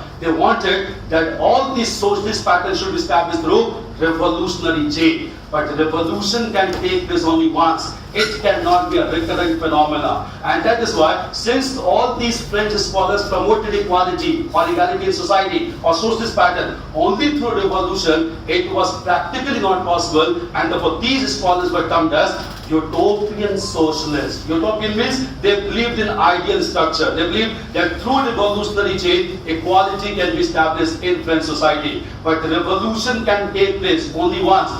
Cannot be a recurrent phenomena. And after French Revolution, let you know, when Napoleon Bonaparte became French emperor, he repeated the same thing. He also established autocratic monarchy in France, and all aims and objectives of French Revolution to the right to socialism got defeated. That is why revolutionary change could not brought about socialism, and all socialist thinkers of France proved to be utopian socialists. The term being coined by Karl Marx, who in order to differentiate among those scholars of socialist ideology with the scholars of socialist ideology that promoted this ideology in later course of time. Therefore, they are termed as utopian socialists, and even though the ground was very fertile, socialism could not acquire a very important shape. But at the same time, when such concept of egalitarianism or socialism began to take effective shape, it began to be promoted effectively in Britain. Why Britain, we need to understand. Because in Britain, by 18th century, industrial revolution took place. And as a result of industrial revolution, the benefit of industrial growth and development were cornered by capitalist class, because under capitalism this industrial revolution took place, and therefore no major benefit were given to workers in Britain. That created huge amount of differences between workers on the one hand and capitalist class on the other hand, and that also led into huge amount of inequality. And that is why, to promote equality, to promote the interest of workers, in order to promote industrial growth and development on long-term basis, the concept of socialism, equality, began to take a very effective shape in Britain. So socialism, as a consequence of industrial revolution in Britain, became much more effective in nature and began to affect or began to influence socialist leaders all across the world as well. So even though ground was more fertile in France that existed before French Revolution, this socialist ideology advocated by French scholars could not prove to be of long-term significance. But at the same time, in Britain, it proved to be of long-term significance because it never relied on revolution, it relied on evolution of this thought. Evolution was that workers' interest also needs to be promoted so that industrial growth and development could be sustained on a long-term basis. Since it was on national basis, this socialism became highly popular with respect to Britain in contrast to France. This difference is clear. Okay. We have discussed this thing in world history also, the structure that existed in France. Clear. You need to highlight this structure only to understand the difference between Britain and France. Anything to be asked? Any question to be asked? Yeah, please. Okay. Anything question to be asked? Shall we move to the next question? Okay. The next is, Italy is not a country, but a mere geographical entity. Elaborate on the statement. Previous question. What result it produced in Britain? The socialist idea, what result it produced in Britain? Yeah, I'll let you know.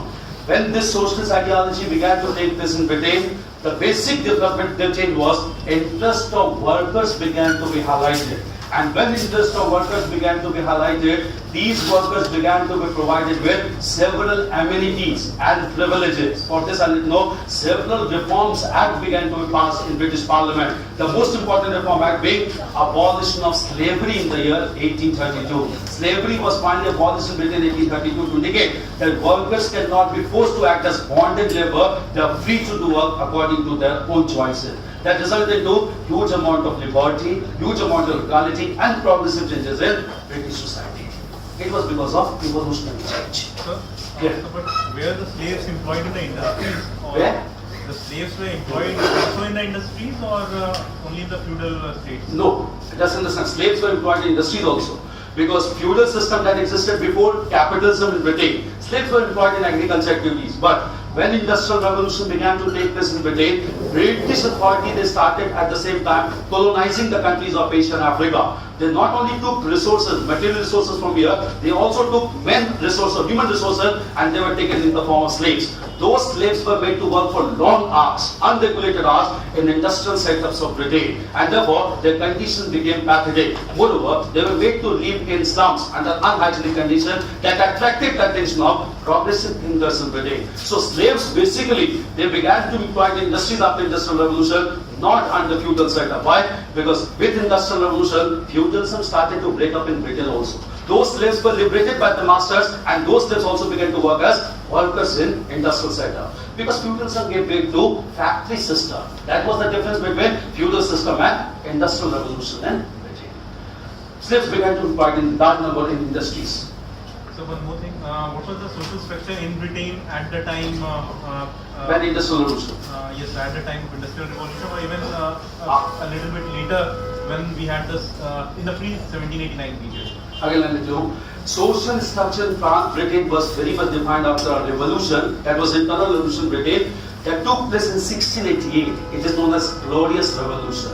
And after Glorious Revolution of 1688, they began to be most important classes altogether. With support of these educated classes only, a new ideology began to emerge in Britain. This ideology is known as capitalist ideology. And with the emergence of capitalism, a new economic class emerged in Britain that is known as capitalist class. They only decided to acquire all resources under the command to organize the economic system in such a manner that economic growth and development could be accelerated. This was, and the third section comprised of common masses who were made to work in the industrial sector. So it was not marked by social stratification, it was marked by economic stratification in Britain.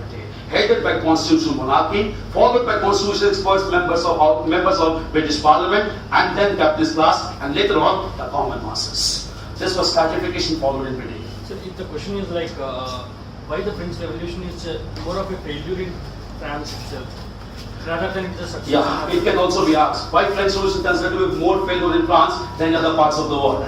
Now this is a very valid question. You mean to say this question only? Slightly. Your friend, tell me the question.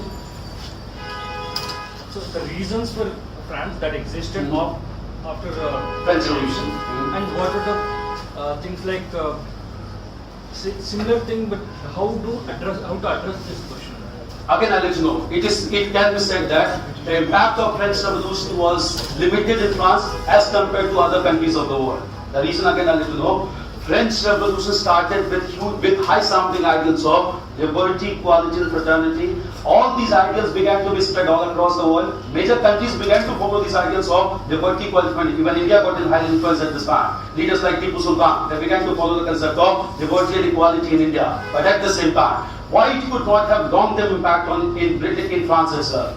Because French Revolution was ended after 10 years by Napoleon Bonaparte. And when he ended French Revolution 1799, he gave assurance to people of France that he will try to reform the society and economy of France. He did this also because he started his own code, which is known as Napoleonic Code. And through Napoleonic Code, he established several progressive institutions like Bank of France, established important religious movement also. He supported schools, colleges also, hospitals also, religious tolerance also. In fact, Napoleon himself claimed, people will not remember him for his political victories. People will remember him for his socio-religious or socio-economic reforms, which was done through Napoleonic Code. And that made him great ruler. There's a difference between a powerful ruler and a great ruler. Powerful ruler means he can be militarily powerful. But great ruler can only be that person who is not only militarily powerful, but who is very sensitive towards socio-economic reforms as well. Napoleon was a great ruler, but all these things were adopted by Napoleon just to win the trust and confidence of French people. When he won the trust and confidence of French people, he became Emperor of France in the year 1804. And when he became arbitrary ruler of France, the whole circle got completed. French Revolution started against arbitrary monarchy, but French again got converted to arbitrary monarchy with consent of people headed by Napoleon Bonaparte. When he became Emperor of France in 1804, all powers were confined to him, he started his real policy. That real policy was that the slogan goes, power corrupts absolutely, and absolute power corrupts absolutely. It goes with Napoleon only. When absolute powers were given to him, he started policy of territorial aggression. He started Napoleonic wars altogether. He defeated Austria, he defeated Russia, he started continental system, and this continental system backfired against him because it started against Britain. And therefore, this continental system could not lead to major development in France. And finally, when continental system backfired, French prestige got affected after this. Not only this, Napoleon committed another blunder. In the year 1808, the ruler of one country died. This ruler was Spain.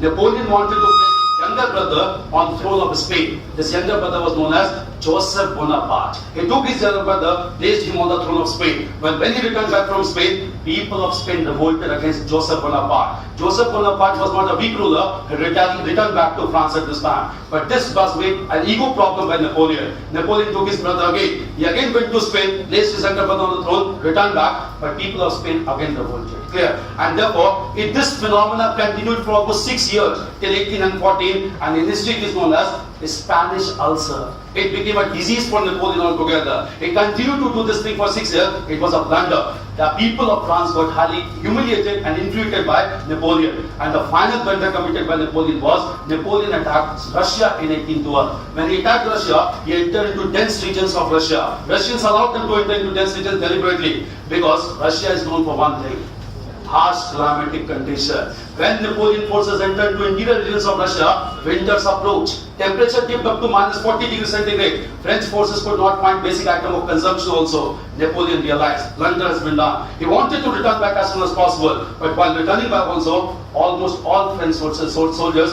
suffered casualty. It was enough for French people. They realized this person has doomed France altogether. And all aims and objectives of French Revolution has been suppressed, ended by Napoleon Bonaparte, who came with this assurance to sustain the ideals of French Revolution. That is why it said the effects of French Revolution could not be met in France only just because of Napoleonic era. But it was spread all across the world because liberty, equality, and fraternity became a very important concept. Another thing I need to know, the concept of republican form of government became very important because of France. Because the first country to turn out to be republic country all across the world was America after American War of Independence. And second country to turn out to be republic was France. In course of French Revolution, republic means having an elected head. So in place of arbitrary monarchy, head was an elected head. And republican form of government thereafter became a fashion all across the world. But that republican got defeated in France itself. That was marked by autocratic monarchy, headed by Napoleon himself. Clear? That is why it is not spread in France. It is spread all across the world. Is it clear? So this question is clear. France was most fertile in producing new socialist theories and movements, though there were more left in France and Britain. If you want to write the names of French philosophers and thinkers, write some names also. You can use in answers also. Clear? Utopian socialists as they are known. Write the names as well. Some utopian socialists of French Revolution. Right there on the short note. Put an asterisk marks and write this information. It can be used as your answer. These persons were, first of all, Saint Simon. Second was Charles Fourier. Very important thinkers. Charles Fourier. And third was Robert Owen.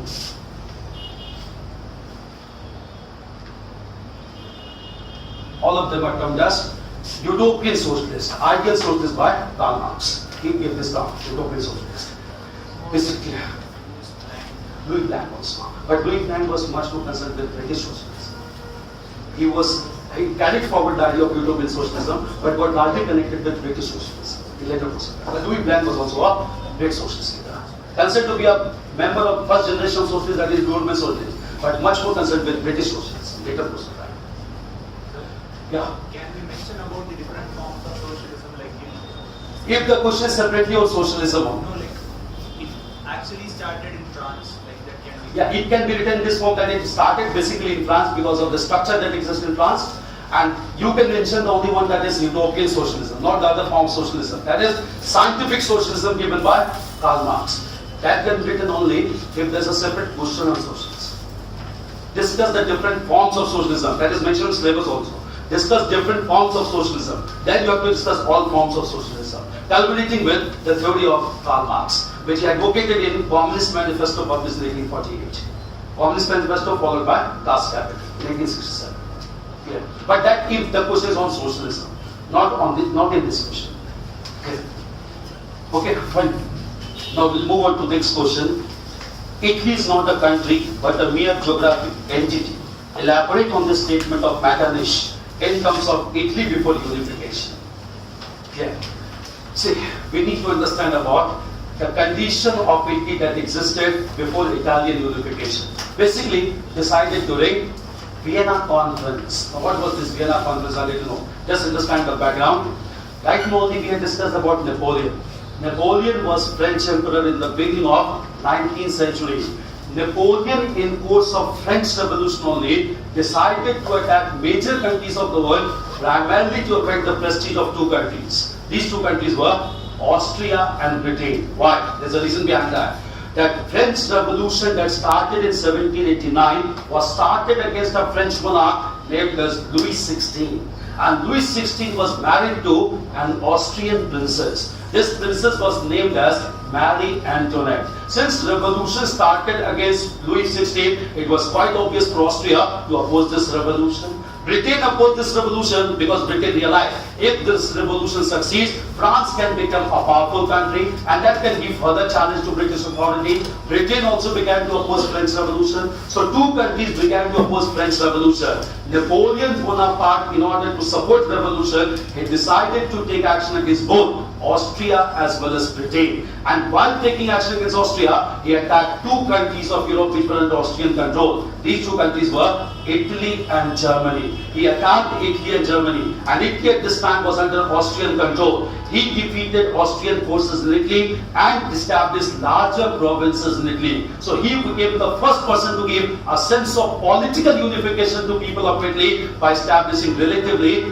larger provinces which were till this time smaller provinces under Austrian control. This arrangement was done by Napoleon, and at the same time Napoleon brought one central province of Italy under his direct control. This province was that of Rome. So Rome was brought under control of Napoleon Bonaparte at this time only. But when Napoleon got defeated in the battlefield of Waterloo in 1815, therefore all European powers led by Austria, they decided to reorder the map of Europe, and which was disturbed by Napoleon. In order to reorder the whole map of Europe, British or European powers, they convened a conference. This conference was convened in capital city of Austria, that is Vienna. And therefore this conference known as Vienna Conference. And it was dominated by an Austrian minister. This minister was known as Metternich. Metternich dominated on Vienna Conference because he wanted to reestablish dominant position of Austria in Italy. And that is why in Vienna settlement, Italy was again converted into a geographical entity, whereby large number of provinces were reestablished which were placed under the control of different rulers altogether. That is why Metternich gave a slogan in Vienna Congress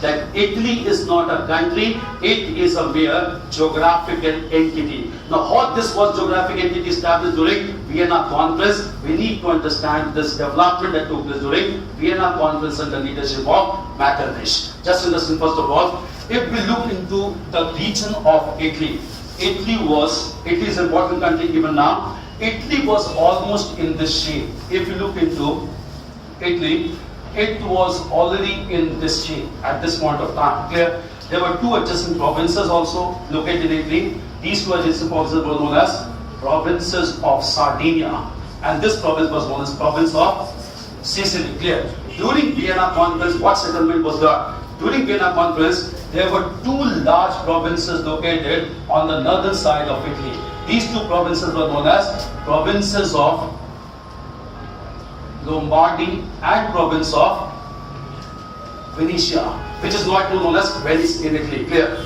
These two large provinces were given to Austria. So Austria establishes direct control over two large provinces of Lombardy and Venetia. There was another province located here at this time, which was left independent at this point of time. No control was established at this time. Moreover, just understand, there was central province located in Italy. This province was that of Rome.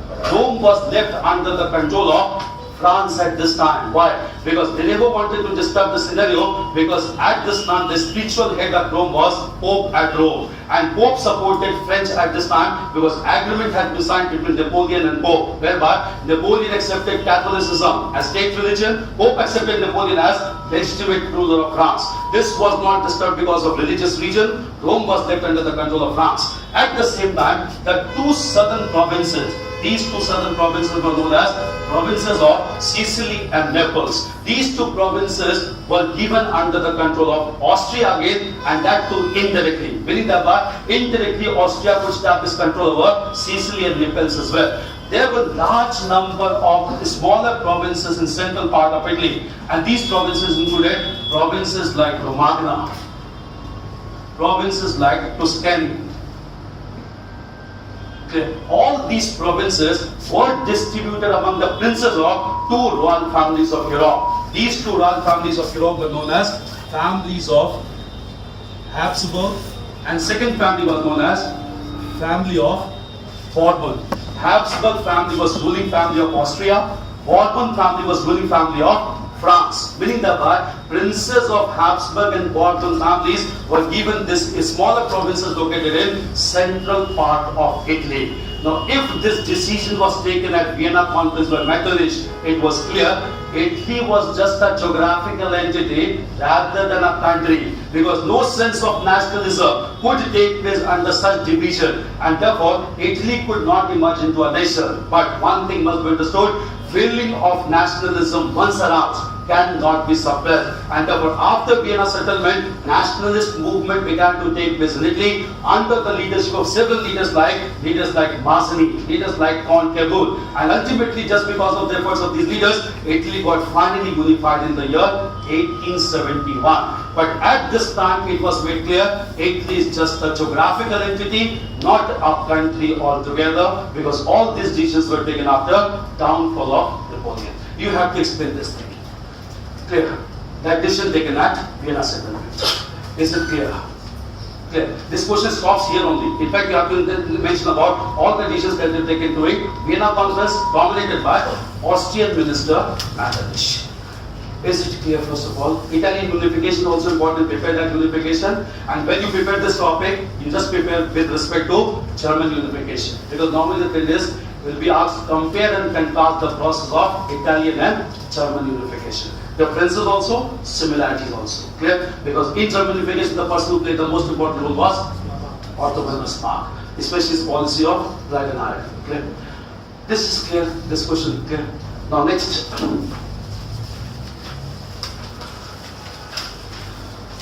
The Russian Revolution was economic explosion hastened by the stupidities of autocratic government. Simple question, state question altogether. Clear? Now, Russian Revolution, clear? I'll let you know. Russian Revolution was revolution that occurred in two phases, and both phases took place in the year 1917. One in the month of March 1917, and according to Russian calendar, in the month being February. And another revolution in the month of November, according to Russian calendar, October. It's known as Russian history as October Revolution. But why he said that this revolution was economic explosion hastened by stupidities of autocratic monarchy. First of all, we understand the first part. What were those economic reasons that hastened industrial or Russian Revolution? I'll let you know. It is very easy to understand and very easy to memorize the reasons for Russian Revolution if you understand the reasons for French Revolution. Because the factors were totally analogous in nature, only with change of nomenclature. Now what is the changes? First of all, that as in France before 1789, the socio-economic structure was marked by clear-cut division into three social stratification that we discussed. The topmost position being occupied by the clergy classes, the second position being occupied by nobility classes, and the third position occupied by common masses. Similar socio-economic structure existed in Russia before Russian Revolution. And in Russia also, clergy classes and nobility classes, they were exempted from all forms of taxation, and at the same time, they were given all forms of privileges. So whole burden of taxation fell on common people, which was again a heterogeneous group altogether. It could not be tolerated. Moreover, at the same time, nobility class existed because feudalism worked in Russia till 1917. But feudalism by this time had become an anonymous practice. That is, redundant practice at this time, because feudalism had been abolished in all major countries of Europe by this time, including Britain and France as well. Since feudalism was retained at this time, feudalism never promoted rapid industrialization also, because feudalism always supported closed economy marked by agriculture production. But people of Russia wanted that there should be rapid industrialization in Russia on pattern of Britain and France at this time. Moreover, Russia had abundant resources at this time. Even those resources could not be tapped just because of this socio-economic structure. In order to end this socio-economic structure and to bring about progressive changes in Russia, people wanted Russian revolution. So economic reasons whereby masses were suppressed, resources of Russia could not be tapped. This became a major reason that hastened revolutionary developments by the year 1917. At the same time, it was reinforced or accelerated by the stupidities of Russian monarch. Why? Just understand that in the beginning of 20th century only, there was one Russian monarch who proved to be total failure. And this Russian monarch traditionally was known as Tsars in Russia, C-Z-A-R-S. And at that time the Tsar was Alexander I. In the year 1905, under Alexander I, Russia got defeated by a small country of Asia. That country was Japan. And when Japan defeated Russia, Russian monarchy began to be questioned by people. And under the pressure of people, Russian monarch was forced to establish Russian parliament in 1905. This parliament has been termed as Duma. Duma was established to support the interest of masses in Russia. But Duma could not solve socio-economic problem that exists in Russia. And therefore, further stupidity of Russian monarch was that Russia participated in First World War that broke out in 1914. Russia participated against Germany and Austria. But by this time, Germany and Austria were a very aggressive country.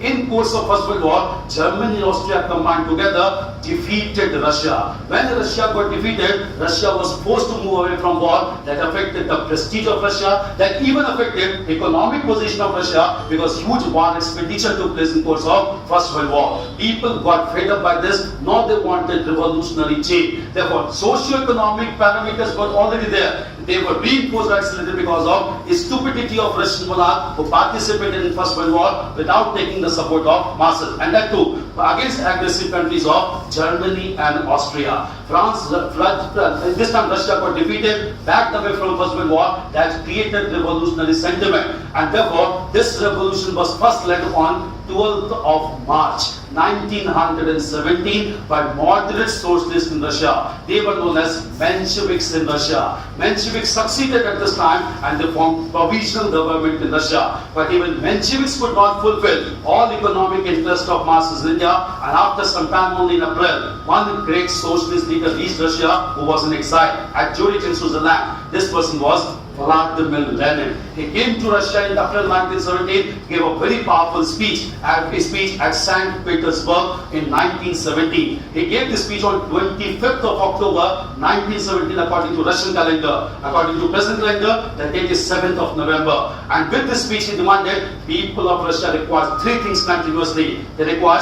land, bread and peace. Land for peasants, bread means indicated food security, and peace means whereby durable peace should be established after ending revolutionary sentiments. People supported Lenin, and that resulted to October Revolution of 1917, whereby this revolution proved to be highly important as it created consequences all across the world in terms of socialism and communism. Therefore, social and economic, or basically economic factors were hastened by the stupidity of Russian monarch that resulted to Russian Revolution of 1917. It's a straightforward question altogether, but you have to write large section on political factor, especially Russian monarch, because it is basically hastened by stupidity of autocratic government. While writing such answer, just make it very clear, I'll let you know.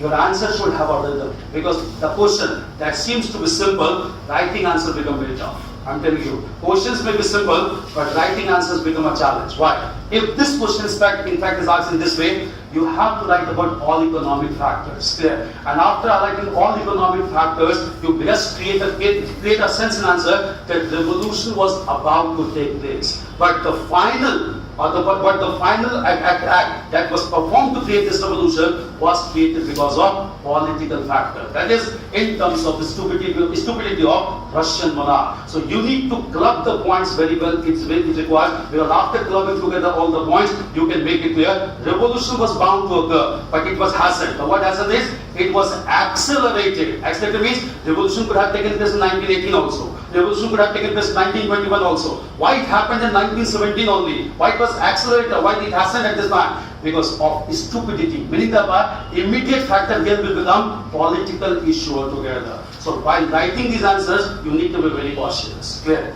When questions are very simple, we think that we have written all answers, the work is done. But when questions are simple, writing answers become a challenge. I'm telling you, clear? You need to be very cautious while writing those answers. Clear? So hasn't here is the crux, is the crucial word. You need to highlight what it hasn't because of political factors, stupidity of Russian monarch.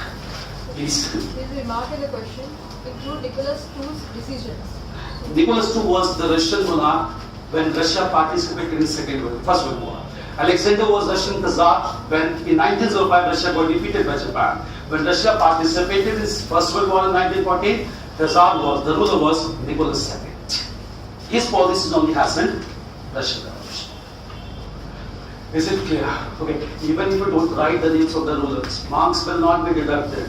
But you need to mention the stupidity of Russian monarch. Even if you write Tsar, the work is done. Actual details is not very important. Only most important facts has to be written. But the thing is, you need to write the answer according to demand of the question. Whatever is being asked, it needs to be precise. But Nicholas II has to mention because he was a prominent monarch who took reason to participate in First World War. Is it clear? Shall we move to the next question? Another is, discuss the impact of Karachi session of Congress in 1931 that had enormous bearing on India during post-independence. Clear? No, it's a question from national movement, Karachi session. I'll let you know. Karachi session was convened not in December, but in August 1931. As normal practice, Congress sessions were already held normally in the month of December. Karachi session was held in the month of August 1931. Why? And why I'm discussing this age, because this period, because we need to understand one thing important here. Clear? What is so important about Karachi session? Yeah, Gandhi will be back. Karachi session is very important because this Karachi session was convened in the midst of the most important mass movement in the Mahatma Gandhi's leadership. This mass movement was in form of civil disobedience movement. It is regarded as the second and the most organized mass movement under leadership of Mahatma Gandhi. When this movement was at its peak, this movement was going on in India since 1913. British authority in London convened the first session of Round Table Conference to discuss Indian affairs at this time. They convened this conference basically to discuss report of Simon Commission, who had returned back from India after reviewing the scheme of hierarchy at provincial level. But in this first session of Round Table Conference, leaders of Congress party were not invited. Therefore, all discussions of first session proved to be abortive in nature. Here only it was decided to invite Mahatma Gandhi for second session of Round Table Conference. Negotiations therefore began between Lord Irwin and Mahatma Gandhi here. Mahatma Gandhi presented his 11 demands before Lord Irwin. These 11 demands included abolition of salt law, forest law, and other 9 demands altogether. These demands were accepted by Lord Irwin, and that resulted into Gandhi-Irwin Pact on 5th of March 1931. Whereby, as per this fact, Mahatma Gandhi decided to suspend civil disobedience movement to participate in second session of Round Table Conference. But before he could do so, this decision needed to be approved by Congress party as well. And this second session was to be held in September 1931 in London, and therefore it was to be approved before that. That is why the annual session of Congress in 1931 was convened in August itself. It was convened at Karachi. Now, what is so important about this Karachi session? I'll let you know. All of you will write one important thing I know. All of you will write that resolution of fundamental rights and economic policy was passed, and based on this fundamental rights, we created a separate chapter on fundamental rights in Indian Constitution. Economic policy, whereby we started era of economic planning in India, whereby 5-year plans began to be formulated. All these things are there. But again, I'll let you know. Here the tinge of this question is that had enormous bearing on India during post-independence. What was that enormous bearing? When Mahatma Gandhi went to attend the session at Karachi in 1931, he was shown black flags by people of Karachi. Because by this time, one controversy had taken place in national movement. That controversy was when Mahatma Gandhi was presenting his 11 demands before Lord Irwin in 1931, people of India demanded one thing from Mahatma Gandhi. That they requested that at least the life or at least the death penalty which has been given to three revolutionaries, Sardar Bhagat Singh, Sukhdev and Rajguru, should be translated into life imprisonment. This was never presented by Mahatma Gandhi in written form, and therefore just because of this the three revolutionaries were executed on 23rd of March 1931. People were attached emotionally with this leader, that is Sardar Bhagat Singh, and that is why when Mahatma Gandhi went to attend this session in Punjab, to which Sardar Bhagat Singh belonged, the large number of people of Punjab showed him black flags at this time. They asked question from Mahatma Gandhi, if he was in a capacity to save the life of a revolutionary, why he never presented this demand in written form? It was never presented in the form because Mahatma Gandhi never wanted to compromise with this principle of non-violence, and all these revolutions were convicted under violent act with regard to murder of Saunders and with regard to throwing of bomb in Central Legislative Assembly in 1929, and that is why Mahatma Gandhi went to attend second session of Round Table Conference, and at Karachi meanwhile resolution on fundamental rights and national economic policy was passed, but at the same time what is its bearing on national movement or post-independent era? The reason was from here only popularity of Mahatma Gandhi began to be severely affected. When he returned back from civil disobedience movement from London, he decided to resume this movement.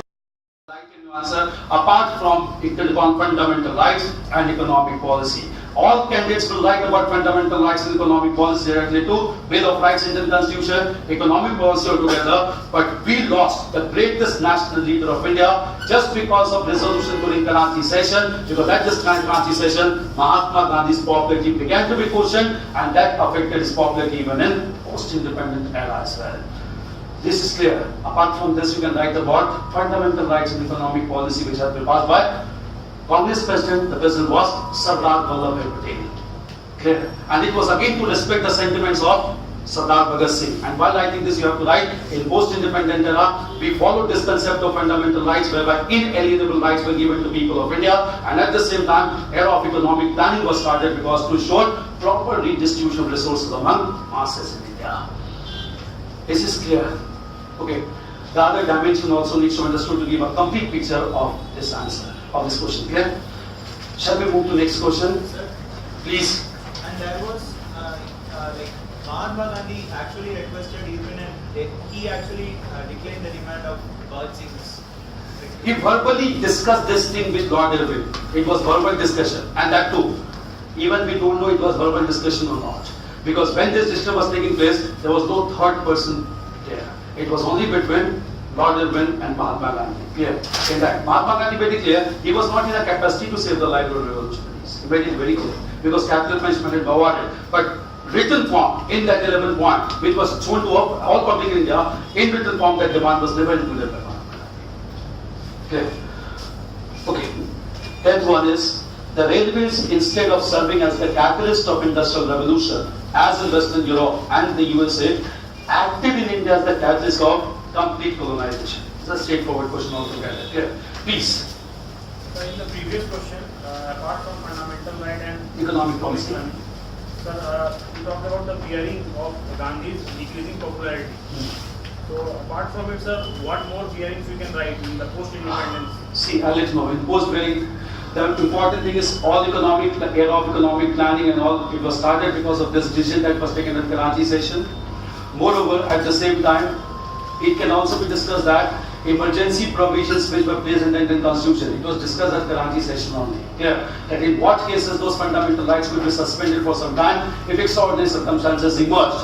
And therefore, emergency provisions, even though taken from different constitution, was discussed during Karachi session. That also had a bearing in post-independent era also. Moreover, from this onwards, several socialist leaders began to emerge in India within Congress. And therefore, Congress Socialist Party was formed in 1934. And this Socialist Party was formed by leaders like Jayaprakash Narayan, very important leader. And Jayaprakash Narayan in post-independent era played one of the most important roles, whereby he participated along with Acharya Baba to promote Bhudan and Gramdan movement to establish equality. He was the person who demanded resignation of Indira Gandhi in 1975 that resulted in imposition of national emergency by Indira Gandhi. Yes. All these developments took place because of Karachi session. Socialist ideology became very prominent to respect the sentiments of Bhagat Singh, and socialist leaders started to emerge here only. And Congress Socialist Party was established at Bombay in 1934. Leaders was major leader by Acharya Narendra Dev and Jayaprakash Narayan, and they played a very important role in post-independent era. Bhudan and Jandan movement was started by Acharya Vinoba Bhave, supported by Jayaprakash Narayan. He also started the concept of total revolution, Sambun Kranti, in post-independent era. That was against Indira Gandhi, and that was against corruption in public life. He also established a party known as Janata Party that came into power after lifting of emergency in 1977. Clear. All this can be taken as development in post-independent era. How can we say the popularity decreased? Because we have seen the August revolution also. Yeah, obviously. After independence, the slogan was given Mahatma Gandhi ki jai. Even after that also, So popularity, how? popularity. The reason being, when Mahatma Gandhi returned back from second session of Round Conference in London, the major thing that was realized was that on his single call, masses responded all across India. They responded during non-cooperation movement also. They responded in civil disobedience movement also. That is during the first phase. But when he returned back to India, he tried to resume civil disobedience movement. He again gave the call for masses not to obey with rules and regulations of British authority. But this time, masses did not respond. The second phase of civil disobedience movement would never acquire mass character. Even Mahatma Gandhi realized this thing, that this time masses are not prepared to support his demand for civil disobedience. Even British authority realized this thing. That is why they dared to arrest Mahatma Gandhi, and he was placed in Yerawala jail in Pune. That indicated Mahatma Gandhi's call was not accepted by masses at large. When he was released in the year 1933, he decided to end civil disobedience movement without any reason. Now this movement was ended without any reason. That shows that Mahatma Gandhi became unpopular because non-cooperation was ended because of one violent incident. Apparently, here there was no reason to end this movement. The reason was only masses did not support. Now when masses did not support, what does it indicate? He was not at all a popular leader by this time. I'm talking about 1940. Again, I'll let you know. Even after that, I'll let you know. In 1934, 1938. We discuss a related questions only, sir. So this is time wasted, sir, for all of us, sir. Okay, fine. See, I'll let you know later with how this popularity got affected, because after some time, even though it's an individually played an important role, among masses, his popularity was not to that extent as it was before civil disobedience. I'll let you know. We'll move to next question. The railways, instead of serving as the catalyst of industrial revolution as in Western Europe and USA, acted India as the catalyst of complete colonization. It's a simple question altogether. Railways were established in Britain in course of industrial revolution only, because when steam engine was invented in Britain, it was invented first of all by James Watt in 1769, further improvised by a person known as George Stephenson. When railways got established in Britain, these railways networking connected mineral producing regions with factory setups or with industrial setup. Major areas like Manchester, Liverpool, they began to be connected effectively with railway networking that promoted procurement of raw materials, that also promoted supply of finished products to major markets all across Europe. Therefore, construction of railways was basically a facilitator to promote industrial growth and development in Europe, in countries like United States also, in countries like Britain also. But with respect to India, as we know, railways were basically constructed and developed in India by British industrialist class. But they never constructed railways in India to promote Indian interest. They wanted to promote their colonial interest. Now, how that colonial interest was to be promoted with respect to railways, that served a different interest altogether in India. Because with support of railways, they decided to collect raw materials even from remotest corners of India. They decided to dump the finished products of Britain even in major markets of India, so that India can be totally dependent on Britain. At the same time, another factor was why colonial control was to be emphasized or was to be reinforced, because they realized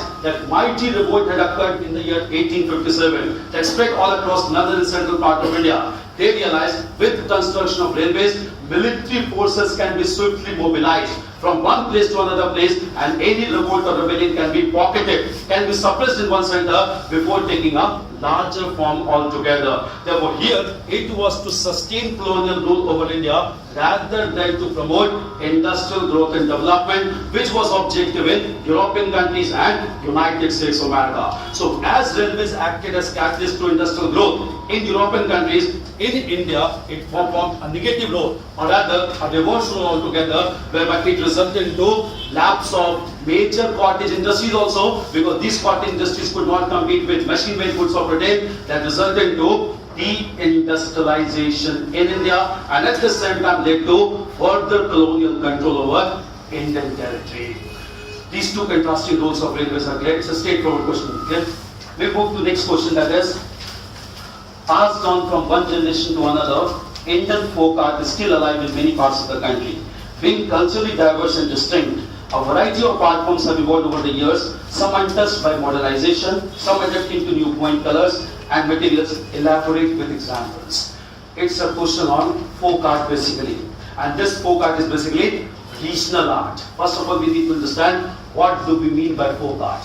Folk art are regional schools of art not marked by definite rules and intricacies. Folk art are basically based on regional variations. Classical art is marked by definite rules and intricacies. Folk art are marked by regional variations that are decided by local performers. It is not marked by definite rules and intricacies. No, these folk arts are to be discussed from the point of being culturally diverse and distinct, and at the same time you have to indicate about how some of them has been left untouched by modernization, some of them has adapted to new paint colors and materials. With examples, clear. Now we'll understand some examples with regard to folk art. I'll let you know. First of all, we need to understand one folk art that has maintained its distinctiveness right from the beginning till modern times as well. This folk art is in the form of a very important school of painting that took place in region of North Bihar, which is known as Mithilanchal region of North Bihar, where the very important dominant form of art developed was in the form of Madhubani painting. Clear? This painting is very important. Madhubani painting is a very developed art form whereby it is done especially by women of Mithilanchal region, and it is done through fingers, matchsticks and other locally available items. Clear? And the major theme of Madhubani school of painting is they depict flora, they depict fauna, they depict local gods and goddesses, and even geometrical designs as well. The most dominant geometrical design painted by Madhubani painters is, this is the most dominant geometrical design, the sign of swastika. The sign of swastika is the most dominant geometrical design or sign which is made by painters of Mithilanchal region, and it is always done with the help of fingers and matchsticks through original colors which are even developed by women of Mithilanchal region. The best part is it has been left untouched by modernization, has maintained its distinctiveness right from the very beginning till contemporary times as well. This is one regional folk art diverse from other folk arts as well. Do you want to write this thing? Or is it enough? Madhubani painting here. Another folk art is another in the form of painting only, and in the form of painting there is another school known as Pahari school of painting, which is found in Himalayan regions, especially in hilly regions. And in this Pahari painting also local flora and fauna is depicted through handmade colors or through original colors developed by Adivasis, that is scheduled tribes inhabiting the hilly tracts. It's known as Pahari school of painting, P-A-H-A-R-I. And this Pahari school is found in the regions of Uttarakhand, basically in the regions of Karol and other Himalayan regions as well. This is another diverse art which has been left untouched by modernization. Clear? Next is another school of painting which is known as Warli paintings. Very important school of painting.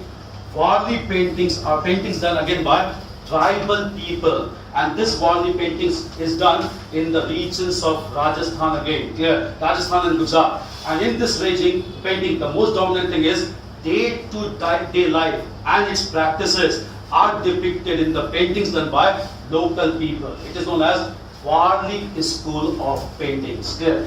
And at the same time, there is another school of painting which has maintained diverse tradition till present time. It is Tanjore school of painting in southern part of India. Tanjore school of painting has been highly influenced by Vijayanagar school of painting that flourished in medieval India, and that also indicates day-to-day life and other important aspects of local people. All these arts indicate diverse art forms which has not been touched by modernization, but they have maintained a distinctive character till contemporary times. You have to have none some major art forms, some major, because folk arts, in folk arts while writing answer anyway, you have to give some examples. Because without example, this answer can never be substantiated. So, I had given the example of bronze casting method being a continuity from Indus civilization. Is it okay? It is basically in the form of crafts and metallurgy, basically. It is taken as a scientific development that took place. It can be, but it cannot be directly connected, it can be remotely connected. And sir, Bastar Dogra. Bastar Dogra can be written, even bones can be written. Our paintings and artistic are written by bones that is the central part of India. And sir, Pattachitra. Pattachitra also can be written. But basically these art forms are those art forms which has been left untouched till this time, and they have maintained a distinctive character. These are not. These can be done because bronze has faced several developments till from the present time, from the contemporary, from ancient times to present times. Bronze casting has become developed altogether till this time. Okay. It started during Indus Valley, but continues till present times as well. Okay. Is it clear? Okay. Next is, please. Sir, its question it is written that it is asking about some that are untouched with the modernization and some adapted to the new colors. So Some adapted to new colors, meaning thereby that those paintings or those school of paintings which has changed in contemporary times according to developments. Again, I'll let you know those developments. In respect to, I'll let you know Warli paintings. If you look into that, Warli paintings to some extent it has been there. It has adopted some contemporary motifs also. Some other things, because it is again in the form of murals. Murals meaning the paintings on the walls and screens and at the ceilings as well. It has adopted modern day concept of painting whereby synthetic paints, apart from natural colors, dark natural colors are also used by people in these days. Therefore, it can be said that it is connected with contemporary developments as well. Some examples can be given. It is basically you have to highlight the examples whereby question could be justified. Yeah, but here some things has to be memorized also, because with this you need to give examples. Folk art has to be written with examples in any question that is asked. Yeah. Sir, Yeah. in case of Madhubani painting, can we say that earlier it was primarily done on the walls of the houses, but later on, after the floods or droughts over there, it was modified in a form that it has been started.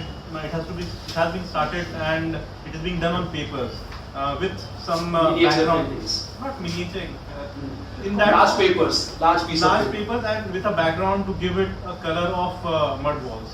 Yeah, it is there. In that context. It So is there. it has been modified with regards to material also, and the way in which it is To being some extent can be said, And because commercialized. the painter like Sitara Devi, she has started this concept of painting on papers also. But again, because that was depicted, that was shown in exhibition Japan also, clear? Because Japan is very much close to Madhubani painting also, clear? But largely, still, this painting which is done with broken ice, that is broken ice pieces, it is done with matchsticks, it is still being done on the walls of on the walls of houses. Swastik signs made at the doorstep, and when you enter into the homes at Mithilanchal region, largely the paintings are done in two forms. One is done in the courtyard region, another is done in the interior rooms, that is known as cover room, whereby certain erotic signs are made, erotic signs basically for couples there. All these things are done, but since it is totally confined to local region of Mithilanchal, it has never been properly integrated with modern phenomena till this time. Some painters have started this work. Why? Because Madhubani painting is being promoted by the government of India. So just to make it accessible from Mithilanchal region to other region, the painting has been being done on large canvas also. Those canvas are being shown by international exhibition also. But to some extent, largely it is basically the traditions that prevails in Mithilanchal region, confined to geographical nature. So can we also give an example of that painting of this Madhubani painting with regards to new paint and colors and materials? New colors and materials being Yeah, used. it is Like being material used. is being used. Yeah, and canvas, obviously the paints gets differed altogether to give it a different appearance. It has got changed, but relatively, not to a large extent. Still, it confines to the region or local ethos of Mithilanchal region. Clear. Next is the collapse of Berlin Wall in 1989 brought new ideas of cooperation in Europe. Clear. See, Berlin Wall. It's a question on the region of the period of Cold War that started after Second World War. Just after the end of Cold War, let you know, Germany got divided into two parts based on ideological differences. West Germany became supporter of capitalist ideology. East Germany became supporter of communist ideology. Not only Germany got divided, even the capital city, that is Berlin, got divided into two parts. That is, Berlin Wall was created as East Berlin began to support the communist ideology, West Berlin began to support capitalist ideology. This Berlin Wall was erected in the year 1961 and it continued to exist till 1989. That is, from 1961 till 1989, this Berlin Wall existed. But in the year 1989, what exactly happened was, crisis began to take place in Soviet Union. And when crisis began to take place in Soviet Union, because of policies that we discussed, that is a part of another next portion only, this Soviet Union began to decline and disintegrate. With the beginning of decline and disintegrate of Soviet Union, at the same time, the conflict between socialism, communism and capitalism also started to come to an end. And when this conflict began to come to an end, people of both parts of Germany realized this Berlin Wall should be abolished or should be ended at this time, and Germany needs to be unified. And therefore, Berlin Wall came to an end in 1989. Berlin got unified. That also marked the unification of East and West Germany as well. Now, what was its consequences? The questions on consequences. The consequences was, this indicated one important thing. This indicated that based on ideological differences, European countries cannot be largely divided altogether. That opened the door for cooperation among all European countries. And just because huge amount of economic and political cooperation began to emerge among European countries after 1989, indicated by fall of Berlin Wall, it resulted into large sense of economic cooperation among European countries, and that even resulted into politico-economic organization in European world that came to be known as European Union.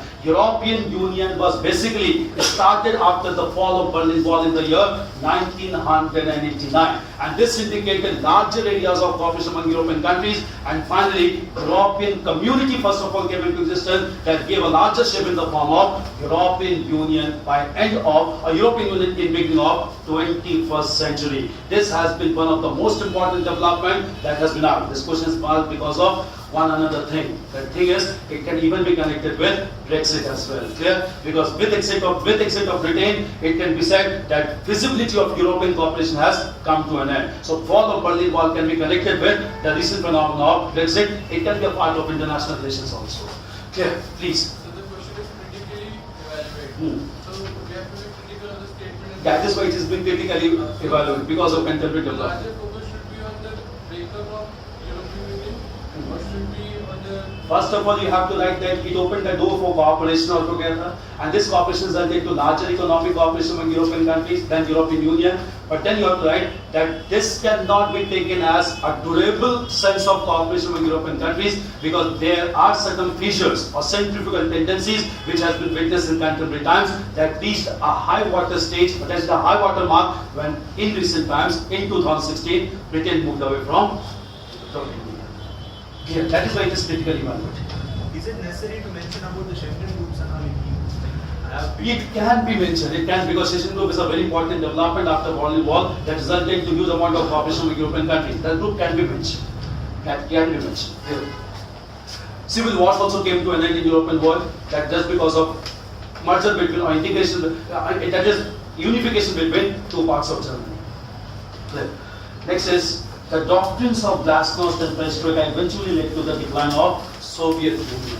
Please. In the previous question only, the new ideas of cooperation. So, which all ideas are you mentioned over here? Cooperation was basically to promote common market among European countries. Common market here means that without collecting any tariff duties or custom duties, import and export of goods and services could be done so that it can be converted into a free trade zone.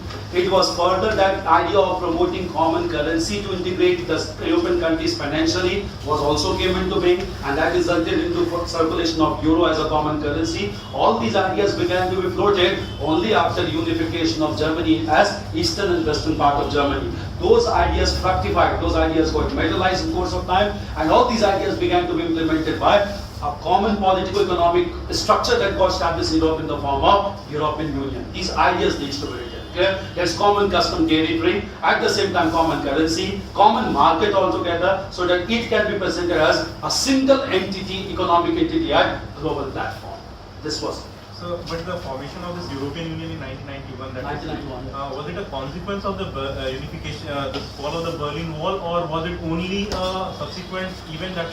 Only a subsequent event.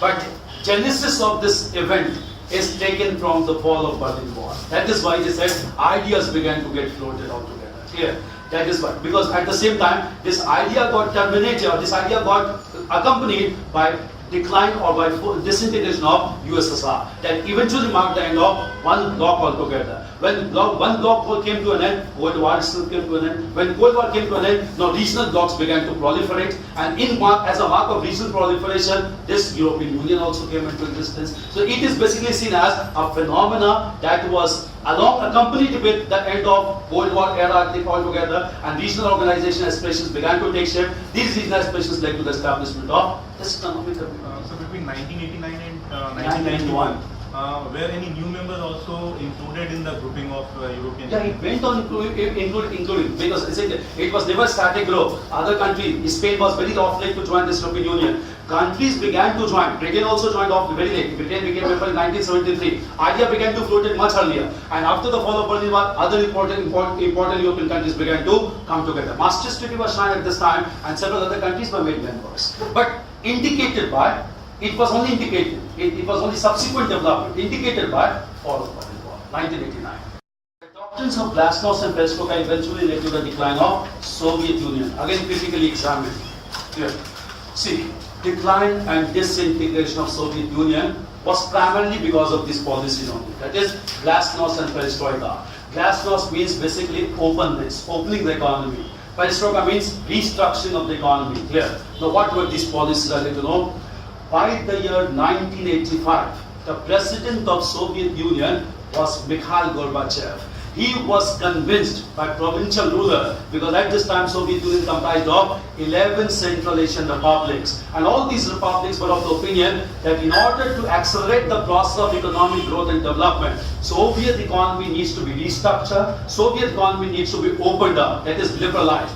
The Mikhail Gorbachev got convinced about these ideas, and Mikhail Gorbachev decided to go for these policies simultaneously, and that is why in the year 1985, he started the policies of Glasnost and Perestroika simultaneously, that is openness and restructuring going side by side. But since Soviet Union was a large territory altogether, having diverse regions altogether, the impact of these changes were felt differently in different regions altogether. Mikhail Gorbachev primarily could not keep control over the speed and direction of these changes, and central leadership failed to control these changes. Provincial governors came to realize central leadership has failed, and if they want to protect and safeguard the interest, they need to become independent at this time. Since they wanted to become independent this time, they began to assert independence from 1989, that marked the beginning of decline and disintegration of Soviet Union. So primarily the reasons were Glasnost and Perestroika, and the most important thing, introduction of these policies simultaneously. But there were other important reasons. The question is critically examined. The other reasons were: number one, the first major reason was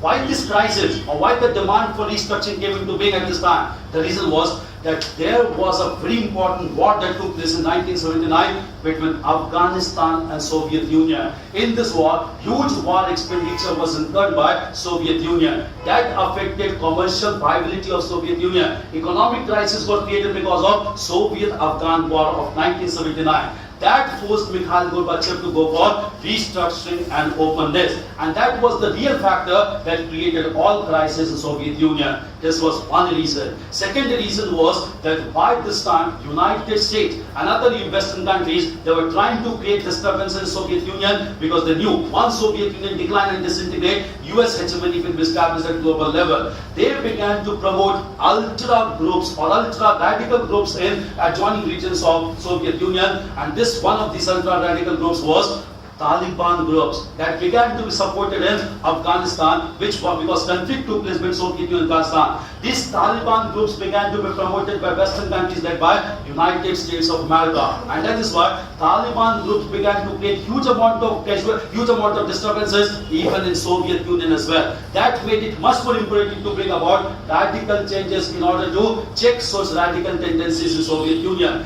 This forced Mikhail Gorbachev to go for such policies like glasnost and perestroika. But since the whole change and direction slipped out of his control, this whole concept started to backfire against Soviet Union, and that became prime reason for decline and disintegration of Soviet Union. So apart from these policies, you have to attach these policies with Soviet-Afghan war. You have to attach these policies with other factors like Taliban emergence, which created troubles for Soviet Union, became responsible for decline of this large political bloc.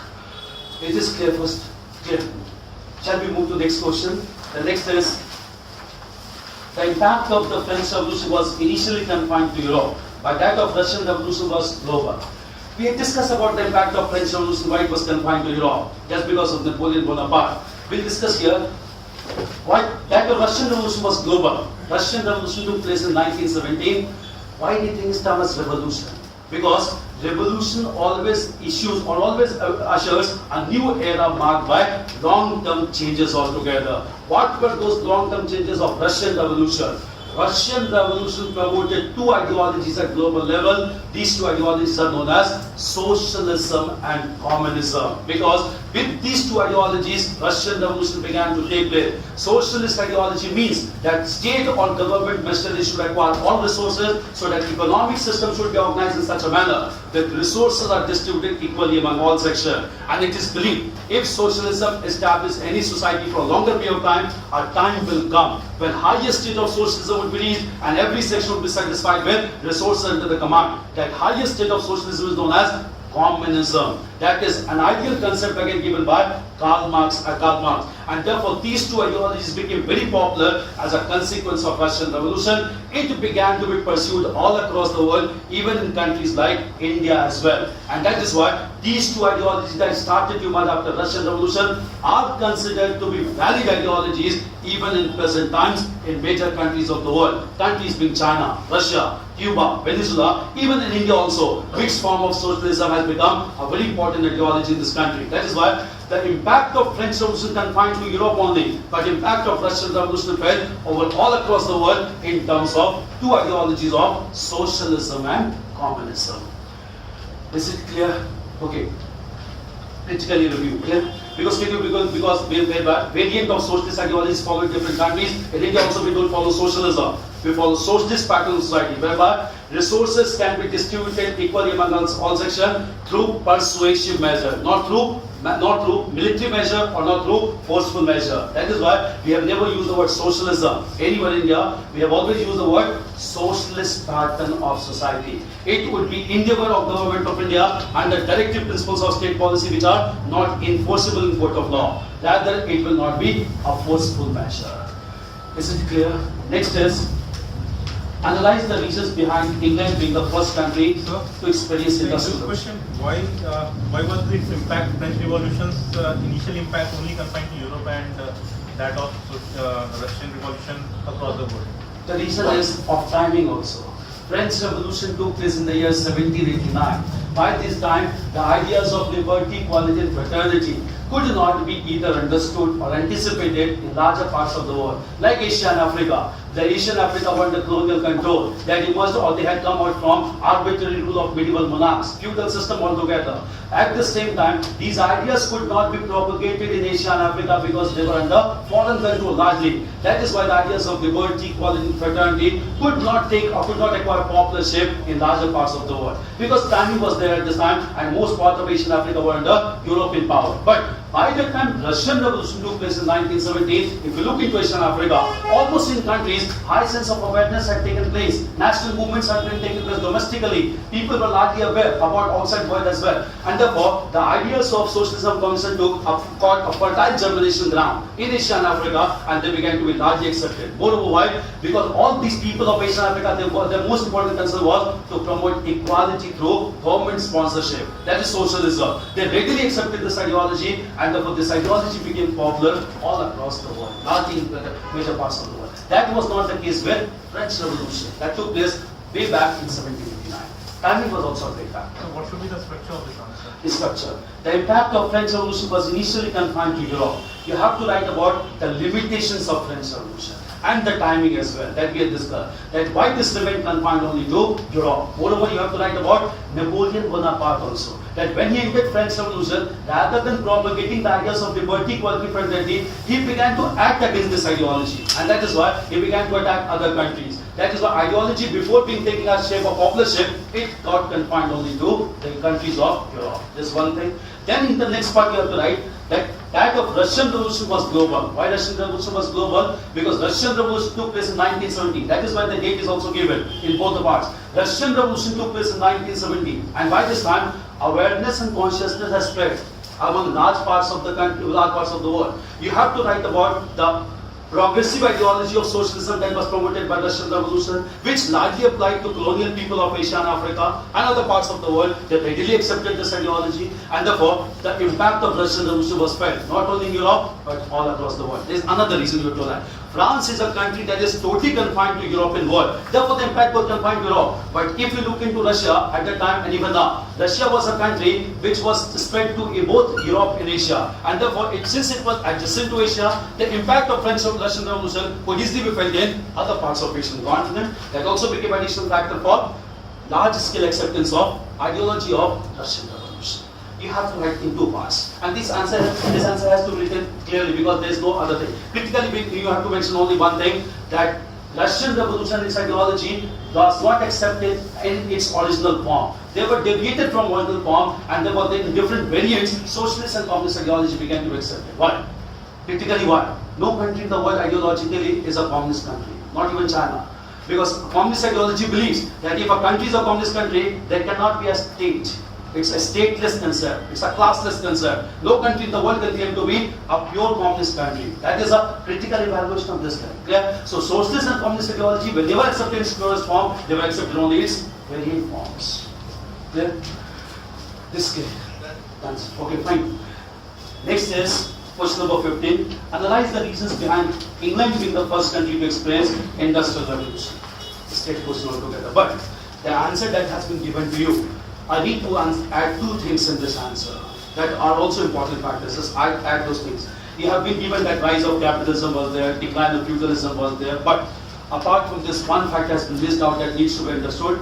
That was an agrarian movement that began to take place in England, which was enclosure movement. It must be incorporated in the answer. Clear? Enclosure movement, the reason being that enclosure movement was a movement whereby smaller pieces of agriculture lands were clubbed together. They were given a definite boundary or enclosed together so that holistic agriculture policies could be adopted. And this surplus agriculture produce generated only, large number of people could be diverted to work in factories. And that is why industrial growth and development became a reality. Therefore, this factor that started in Britain has to be emphasized in answer. This movement was known as enclosure movement. At this movement is a very important aspect of industrial revolution. Another factor also needs to be written, that is set of scientific inventions and discoveries, primarily in textile sector, also contributed to establishment of large industries. Set of scientific like Hardings, James Watt, who invented steam engine, cotton gin, invented by persons like cotton gin was invented by persons like James Watt. All these things has to be written in the answer, scientific inventions and discoveries at these 2 points. Okay. These are the points that has been given by toppers of this year. Okay. You can understand they also miss out some points and then they also get marks. Okay. Because writing also, this much also is a challenge in that we are. Okay. And this has not been given by me. It has been given by toppers of this year. Okay. In fact, this answer has been prepared by Tina only. Clear? Because this answer came to me only. But at the same time, these 2 points also needs to be understood. Enclosure movement and set of scientific inventions and discoveries. Please. So when writing answer, you have to focus more on points or analysis. When the word is analyzed, try to write in paragraphs. When the word is enumerate, you have to write in points. And so how many points for 12 marks? It depends on you. It depends on the demand of the question. Clear. But normally I let you know how much can you write.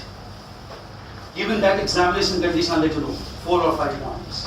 And even if you write 4 or 5 points effectively, you will get decent marks. But if you remember 7 points, no one can stop you to write 7 points also. It depends on you, obviously. It's a bit more individual. But you can write any points there. But provided 2 things. What limit has to be followed?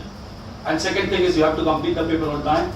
Exceeding one limit will penalize you. You will penalize yourself. Because the reason being, 180 minutes is fixed. That cannot be altered. And that is effective alignment is not 180 minutes also. Take it as 170 minutes. You have to complete some formalities also there. Yeah? And if you get center like UPSC now, there's huge amount of disturbance also. Because a half 1 hour will open, there are one is around 20 candidates. They will short at once. They will take 2 minutes of you. Yeah. Because those practical things also should be taken care of. It's not 180 minutes, it's 170 minutes effectively. 170 minutes, you have to write 20 questions. Clear? If you cross the word limit, before the examiner will penalize you, candidate penalizes himself or herself because you won't be able to complete the paper. And suppose there are 20th question that you know very well and that is left out. Out of 12.5, you can get 10 also in that answer. So rather than writing 2 extra points crossing the word limit, I would suggest you end the answer within the word limit. That is more than your point. Clear? If it's of 200 words, write 180, 185 minutes. And practically speaking, I'm telling you, after 6 or 7 questions, you won't be able to write 180 words also. This is a practical thing I'm telling you. Clear? Initial 4 or 5 answers, you'll write 200 words, I know. But after 6 or 7 questions, I'm telling you, 185 words would be a challenge also. Clear? So why not maintain that rhythm right from the very beginning? To give a sense of consistency to the examiner also. But write 4 or 5 answers very effectively. With introduction, with body, with conclusion. Clear? That is important. To get an impression on the exam. Okay? This question can be written. We need not discuss this question in Industrial Revolution. Fine. Next is, the most striking feature of Indus Valley civilization is its uniformity. It may, however, not be ignored that cities were not totally alike and had some stunning differences among themselves. Critically examine the argument in view of the various sides of Indus Valley civilization. Answer is in the question only. Clear? They have given critically examine also. Clear? I'll let you know.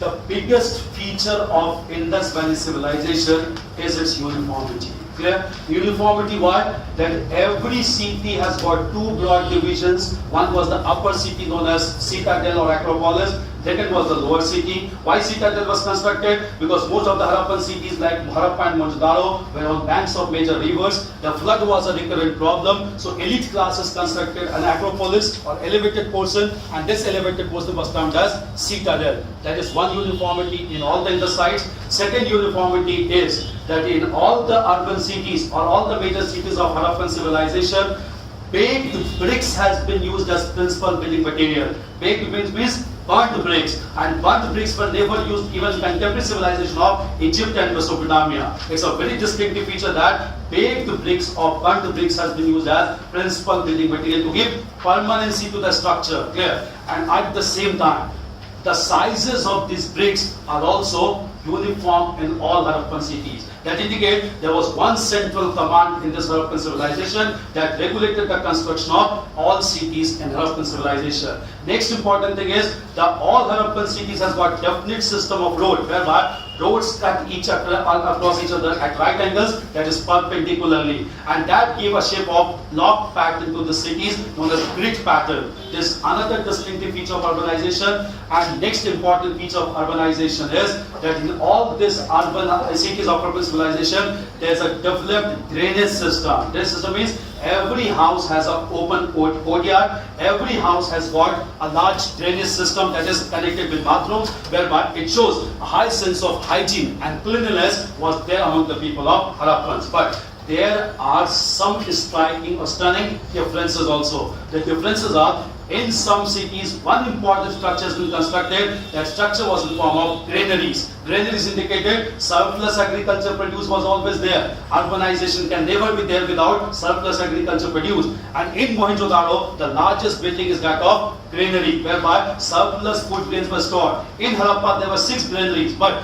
granaries are not of uniform size. Clear? The largest granary being found in Mohenjo-daro, 6 granaries found in Harappa, and no granaries found in some cities also. That indicate granaries were not a recurrent phenomena, consistent phenomena of Indus Valley civilization. This is one thing. At the same time, Indus Valley civilization witnessed another important thing. In all the cities of urban civilization, suburban areas, major crops were cultivated like wheat and barley. But evidence of rice cultivation has not been found from any Harappan city. But the evidence of rice has come from one important Harappan city. That city is Lothal in Gujarat. That is another striking difference altogether, and at the same time indicate rice were also consumed by people even though not produced during Harappan civilization. But these striking differences cannot be stretched too far, because the striking or the most important distinctive feature of Harappan urbanization is its uniformity. Therefore, you have to emphasize on uniformity with examples taken from Harappa, Mohenjo-daro, Kalibangan, Dholapida, and other prominent sites. Clear? That is why the answer is critically examine the argument. Critical means you have to make it clear. Differences cannot be stretched far, because uniformity was the hallmark of Indus Valley civilization. This is clear. So, Please. Dholavira was divided into three parts. Three parts. It was one of the largest sites, but the largest site being the city being Mohenjo-daro, area-wise. Is it a difference? Difference basically with regard to excavation, because it is said that some areas were of pre-Harappan nature, some were of mature Harappan, some was both late Harappan. Because Harappan civilization, the study is based on archaeological excavations. Excavations are done layer by layer. So with regard to excavation, it has been divided into three layers. Indus Valley civilization. Now next 17 is the mass upsurge of the 1930s was closely related to the economic conditions of those times. Discuss the impact of the Great Depression on the national movement and its course. Impact of Great Depression on international movement. Clear? It has huge impact altogether, but it needs to be understood from another perspective also. But I'll tell you first of all, Great Depression took place in capitalist countries headed by United States of America. Great Depression occurred basically because of demand-supply mismatch. The reason was that production activities continued in capitalist countries without any interruption. But at the same time, the benefit of industrial production never reached the common masses. And that is why common masses were bereft of purchasing power capacity. So production continued without any proportionate demand. And just because of demand-supply mismatch, industrial production also got affected. Large industries stopped the production activities. The prices of those industries started to collapse even in leading stock markets like Wall Street, and that ultimately began to be categorized as Great Depression. But at the same time, another thing to be understood, that simultaneously with Great Depression, another development took place in capitalist bloc, Soviet bloc, led by USSR. The reason was, from 1929 only, Stalin being president of Soviet Union, he started the concept of 5-year plans in Soviet Union, and as a concept of 5-year plan, Soviet economy started to witness rapid growth and development.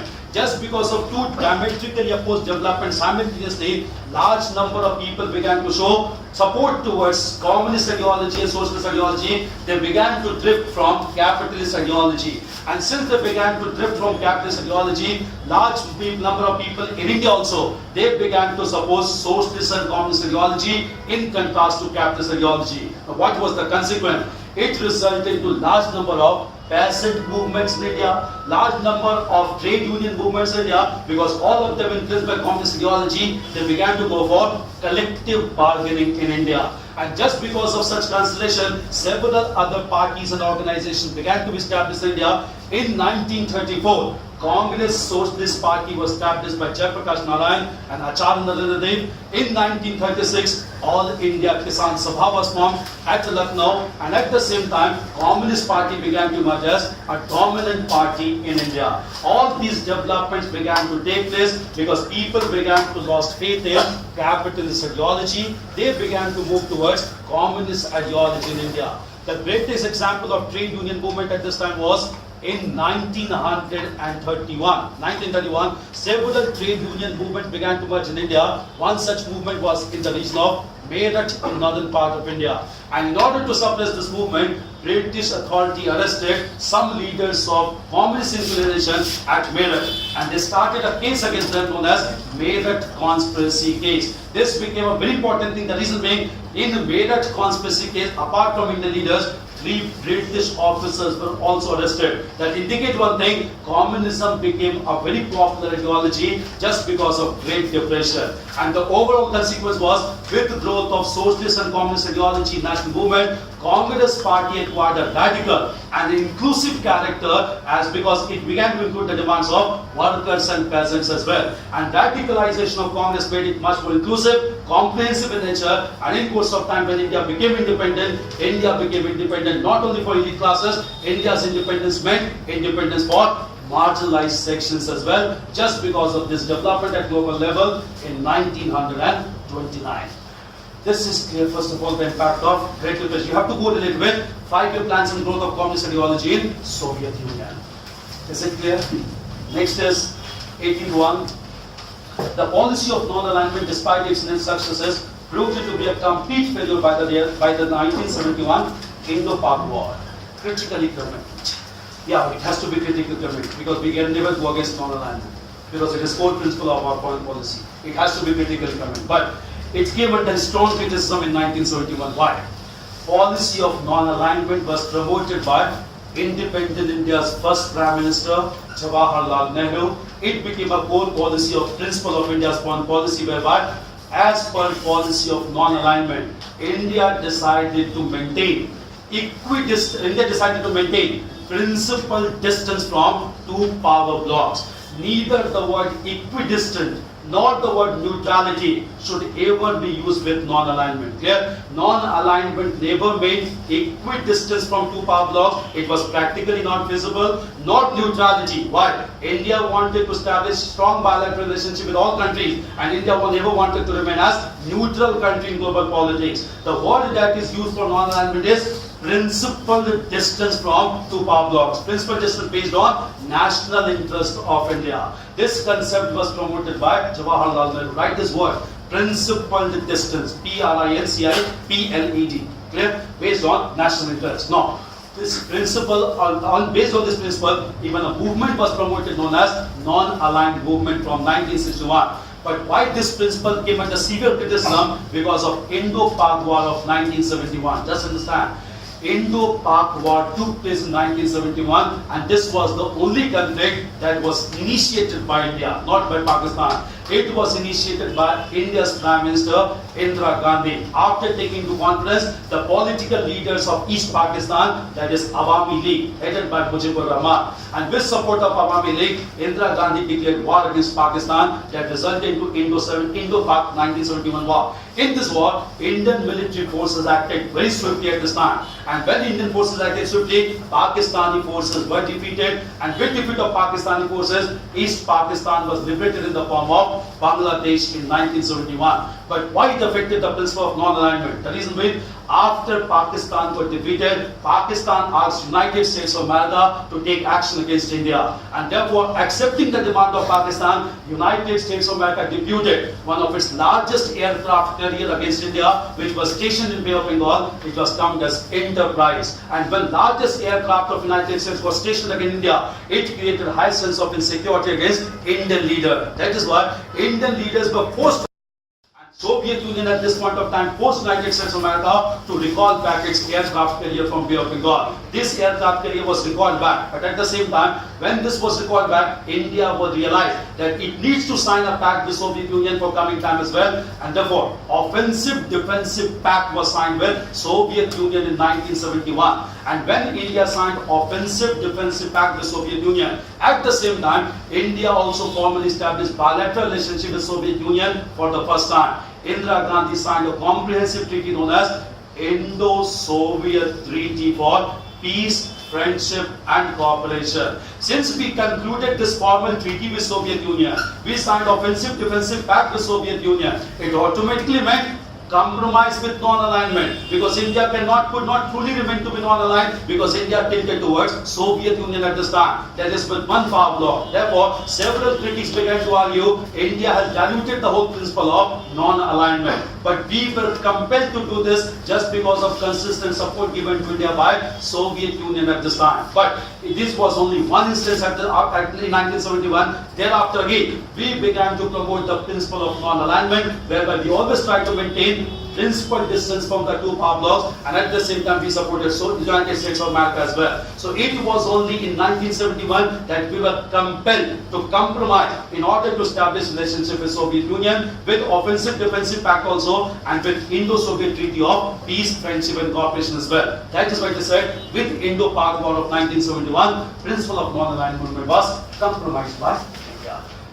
It's clear? Yeah, please. Sir, for post-independence part, which put together, there I are would recommend you to refer Bipin Chandra only. India since independence. Some chapters I'll mark, just give me that book. Some chapters I'll mark. Some chapters like, first of all, land reforms has to be done, emphasized. Foreign policy has to be done. Then economic planning has to be done because it's very important. Some chapters are important. Reorganization. No question has been asked on reorganization, but reorganization must be done, especially with regard to Telangana movement, because it can be asked. Clear? Because 2 years back only we created that in 29 states. Telangana movement is very important. Question is on Assam movement, but Telangana movement needs to be done. All these things to be done. Linguistic reorganization of states. All these are important areas. Refer to, because Bipin Chandra follows nationalist perspective. That will help you to write balanced answers. Ramchandra Guha can also be done, but that will not be purely balanced perspective. That will not give you balanced perspective. It's bit biased. The contemporary relevance of non-aligned movement. Contemporary relevance of non-aligned movement is that in course of time, non-aligned movement has accepted not only the concept of maintaining principal distance from the two power blocks. In fact, bloc politics has come to an end in 1991. Right now, contemporary relevance is that non-aligned movement is seen as an important venture to promote South-South cooperation. South-South cooperation means cooperation among developing countries. Yeah? Because all Afro-Asian countries are members of non-aligned movement. So it is basically a South-South cooperation. And at the same time, all these Afro-Asian countries are facing some common set of problems like poverty, hunger, unemployment, human trafficking, all these human rights violations, all these issues are right now being addressed by non-aligned movement. This makes this movement still a relevant body even in post-Cold War scenario. So how is Washington Beijing consensus related to it? Just because Washington Beijing consensus is in China and United States of America. In 1971, both of them decided to stop India's aggression. Both of them declared India to be an aggressor at this time, just because of 1971 war. And that is why India was further compelled to tilt towards Soviet Union. Because why China did this? China was opposed to United States. China did this because some years back only in 1962 we also had a war with China. And thereafter only China became opposed to India. And China began to regard India as an aggressor. Because China was aligned with Pakistan at this point of time. And that is why, just because of this, China signed agreement with the United States of America, which is known as Beijing-Washington Declaration, to counter India's aggression. India was declared to be an aggressor. That is why it further compelled India to get towards Soviet Union. We never wanted to compromise with non-aligned. It had always been the core principle. We were forced to do so. Clear? And that is why it said that non-aligned principle got compromised at this point of time. But we were compelled to do so. Yeah. Because why we went from this war also needs to be understood. Because after 1962 war with China, 1961 with Pakistan, China and Pakistan made a grand plan to divide India once again. And that plan was to separate the whole northeastern part of India from Indian mainland. That is through Chicken Snake Corridor. Indira Gandhi acted swiftly in order to defeat Pakistan first, to separate East Pakistan. That's why India was compelled to tilt towards Soviet Union. Clear? Bipin Chandra has got a balanced perspective. Well, this is clear, question number 18. Okay. Next is, what started as a consolidated struggle as the Assam movement fragmented into various ethnic stands by the time the movement ended with the signing of Assam Accord in 1985. Regional issues, but an important issue in post-independent era. See, I didn't know what was the issue basically. If you look into Assam, basically, in northeastern part of India, Assam was ruled by British authority in pre-independent era. There was only one princely state in northeastern part of India. That princely state was Manipur. But when India became independent, maximum alteration in the political map of India has been done with respect to province of Assam, whereby 5 other states were created based on ethnic consideration, based on linguistic consideration with respect to Assam only. Clear? The first state to be established from Assam was Arunachal Pradesh in 1956. In 1956, 1953, 1956 we renamed Tripura as Tripura at this point of time. We created other states like Nagaland in 1963, Meghalaya later on. Assam witnessed radical alteration at this point of time. But side by side, one problem continued in Assam. Assam was large-scale infiltration took place in Assam. Clear? Infiltration took place primarily from East Pakistan, that later came to be known as Bangladesh. And since large number of infiltration took place in Assam, the local people of Assam realized that employment opportunities, their basic rights, are being infringed and encroached upon by illegal immigrants coming to Assam. That is why Assamese people, they started to protest against this thing. And the first community that started this protest movement was the student community in Assam. Why? Because large number of seats in educational institutions began to be booked by immigrants coming from other states, and moreover, large number of employment opportunities began to be hijacked by illegal immigrants at this time. Assamese students came together and they started to protest against illegal immigration, and that is why large number of students in Assam came together and they established an important union at this time, which is known as All Assam Students Union, or ASU. All Assam Students Union was established to check and to identify illegal immigrants so that they can be thrown away from Assam at this time. Moreover, along with All Assam Students Union, another political organization was established at this time. This political body which was established is known as All Assam Gan Sangram Parishad, that is AAGSP. And ASU and AAGSP, All Assam Gan Sangram Parishad, they combined together and collectively began to demand that all illegal immigrants must be thrown away from Afghanistan, from Assam, and this region should be exclusive reserved for local people of Assam. This was started at this time. But meanwhile, when in the year 1979, general elections were to be held in Assam at this time, elections were to be held, large number of Assamese people protested against it. They wanted that all those illegal immigrants must be thrown away from Assam. Then only Assam should be held among the native people of Assam. And therefore, protest movement began to take place. They prohibited the people to file nomination papers at this time. At this time, Government of India placed a very important police officer as IGP in Assam. There was an IPS officer, Kanwar Pal Singh Gill, KPS Gill. He had did some commendable job in post-independent era, and KPS Gill, he decided to support one candidate to file a nomination paper, and this leader was Begum Abida Ahmed. But while he was taking Begum Abida Ahmed to file a nomination paper, at this time, large number of people of ASU and All Assam Gan Sangram Parishad, they protested against this thing, and he had to take some radical action. And in this radical action filing, one important member of ASU died at this time. This leader was Khargeshwar Talukdar. And when Khargeshwar Talukdar died, he is still regarded as first martyr of Assam movement. Huge amount of measures began to be taken by police forces. This agitation continued from 1979 till 1985. Finally, a pact or Assam Accord was signed between ASU and All Assam Gan Sangram Parishad on the one hand, and Government of India on the other hand, whereby they decided that all illegal immigrants would be eliminated from Assam and it would be reserved only for native people of Assam. Since then only, this All India Assam Union and All India Assam Gan Sangram Parishad were combined together to establish one party in Assam known as Assam Gan Parishad. And Assam Gan Parishad came into power in the year 1985 itself. And since then, all problems in Assam got resolved. This is known as Assam Accord. It was basically meant to say ethnic communities also got combined together and different course of action began to develop in Assam movement. Clear? This was with regard to Naga also, Naga tribe. That is why Naga tribe was initially divided from Assam in 1963 when new state of Nagaland was created. So, what is the relation of this with the Ulfa and Bodoland demand? Bodoland demand is a different demand altogether. It's basically, Ulfa is basically again a student organization only. It's ultra radical group, ultra left, clear. Basically they want equality and they want resource distribution to be done in a forward-footing manner to ensure the interest of all Assam people. But since they have adopted radical measures which goes against the established system altogether, it has been declared to be an illegal organization by Government of India. It's ultra leftist movement that is going on by students of Assam. Clear? Yeah, please. Sir, the motive of AGP to push back the migrants from Bangladesh, why it has not been completed yet?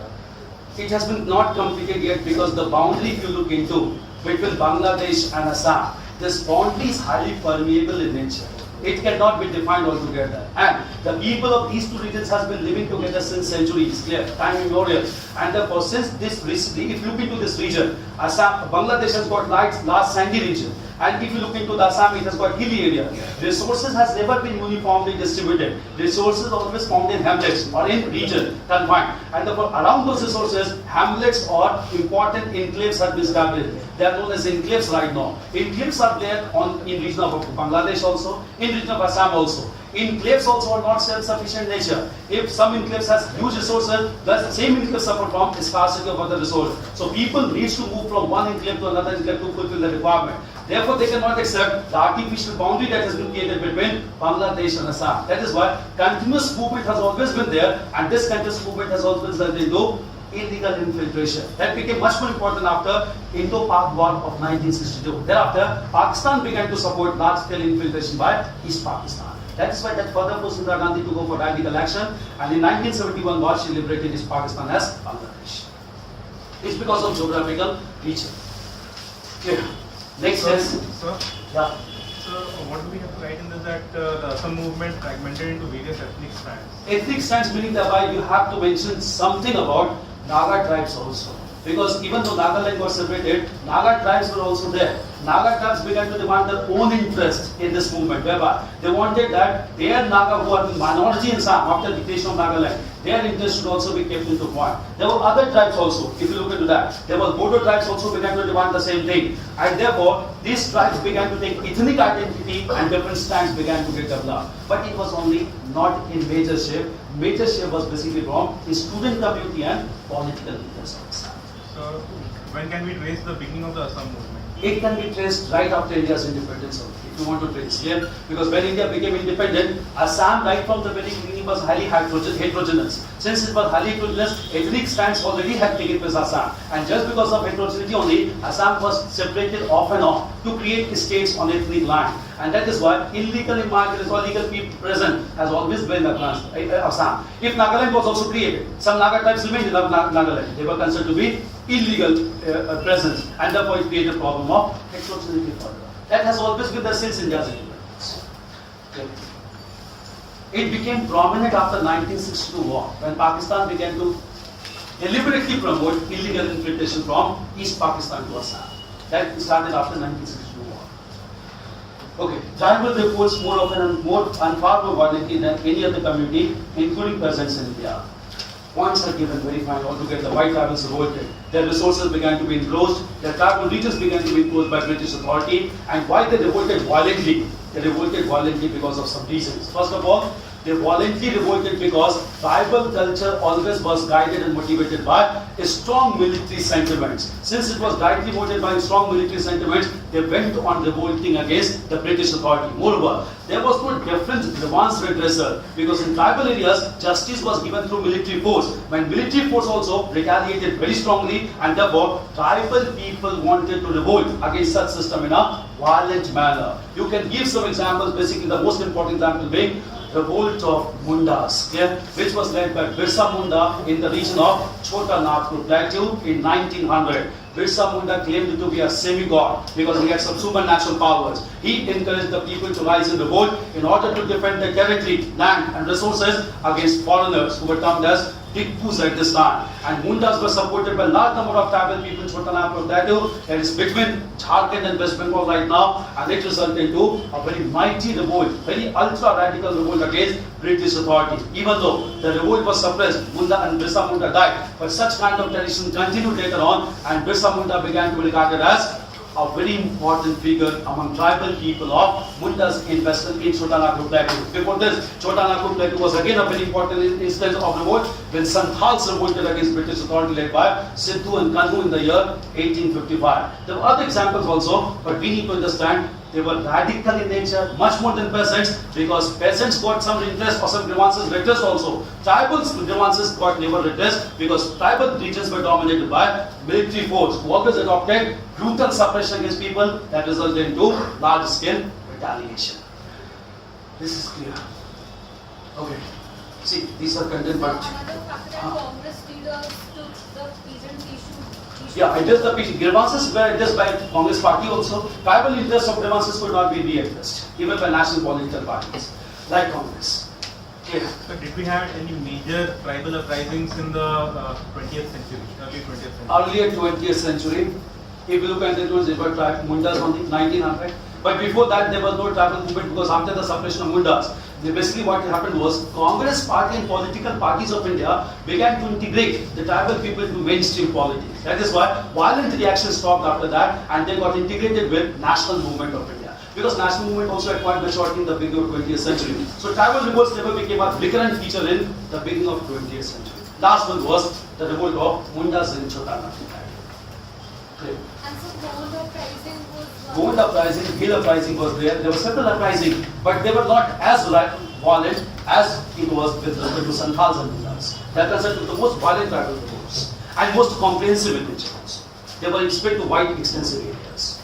Okay. One thing must be understood: tribal revolts never took place in central and northern part of India. Tribal revolts always took place either in extreme eastern part of India, southern part of India, or western part of India. Why? Because all these were forested tracts altogether. In northern central part of India, colonization has been done by the people, and most of the people were integrated with mainstream population. So tribal revolts were recurrent phenomena in extreme eastern, southern, and western part of India. Western part of India, like the Khalkis revolted in a very violent form against British authority. Khalkis are tribal people in the western part of India, in the regions of Gujarat.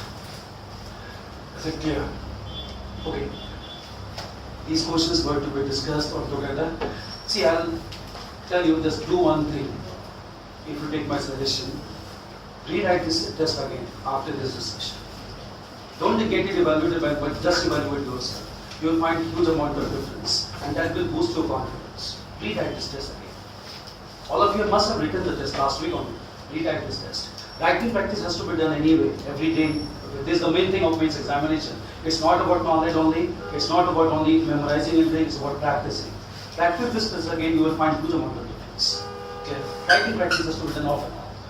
Okay, fine. So we'll stop it. Thank you.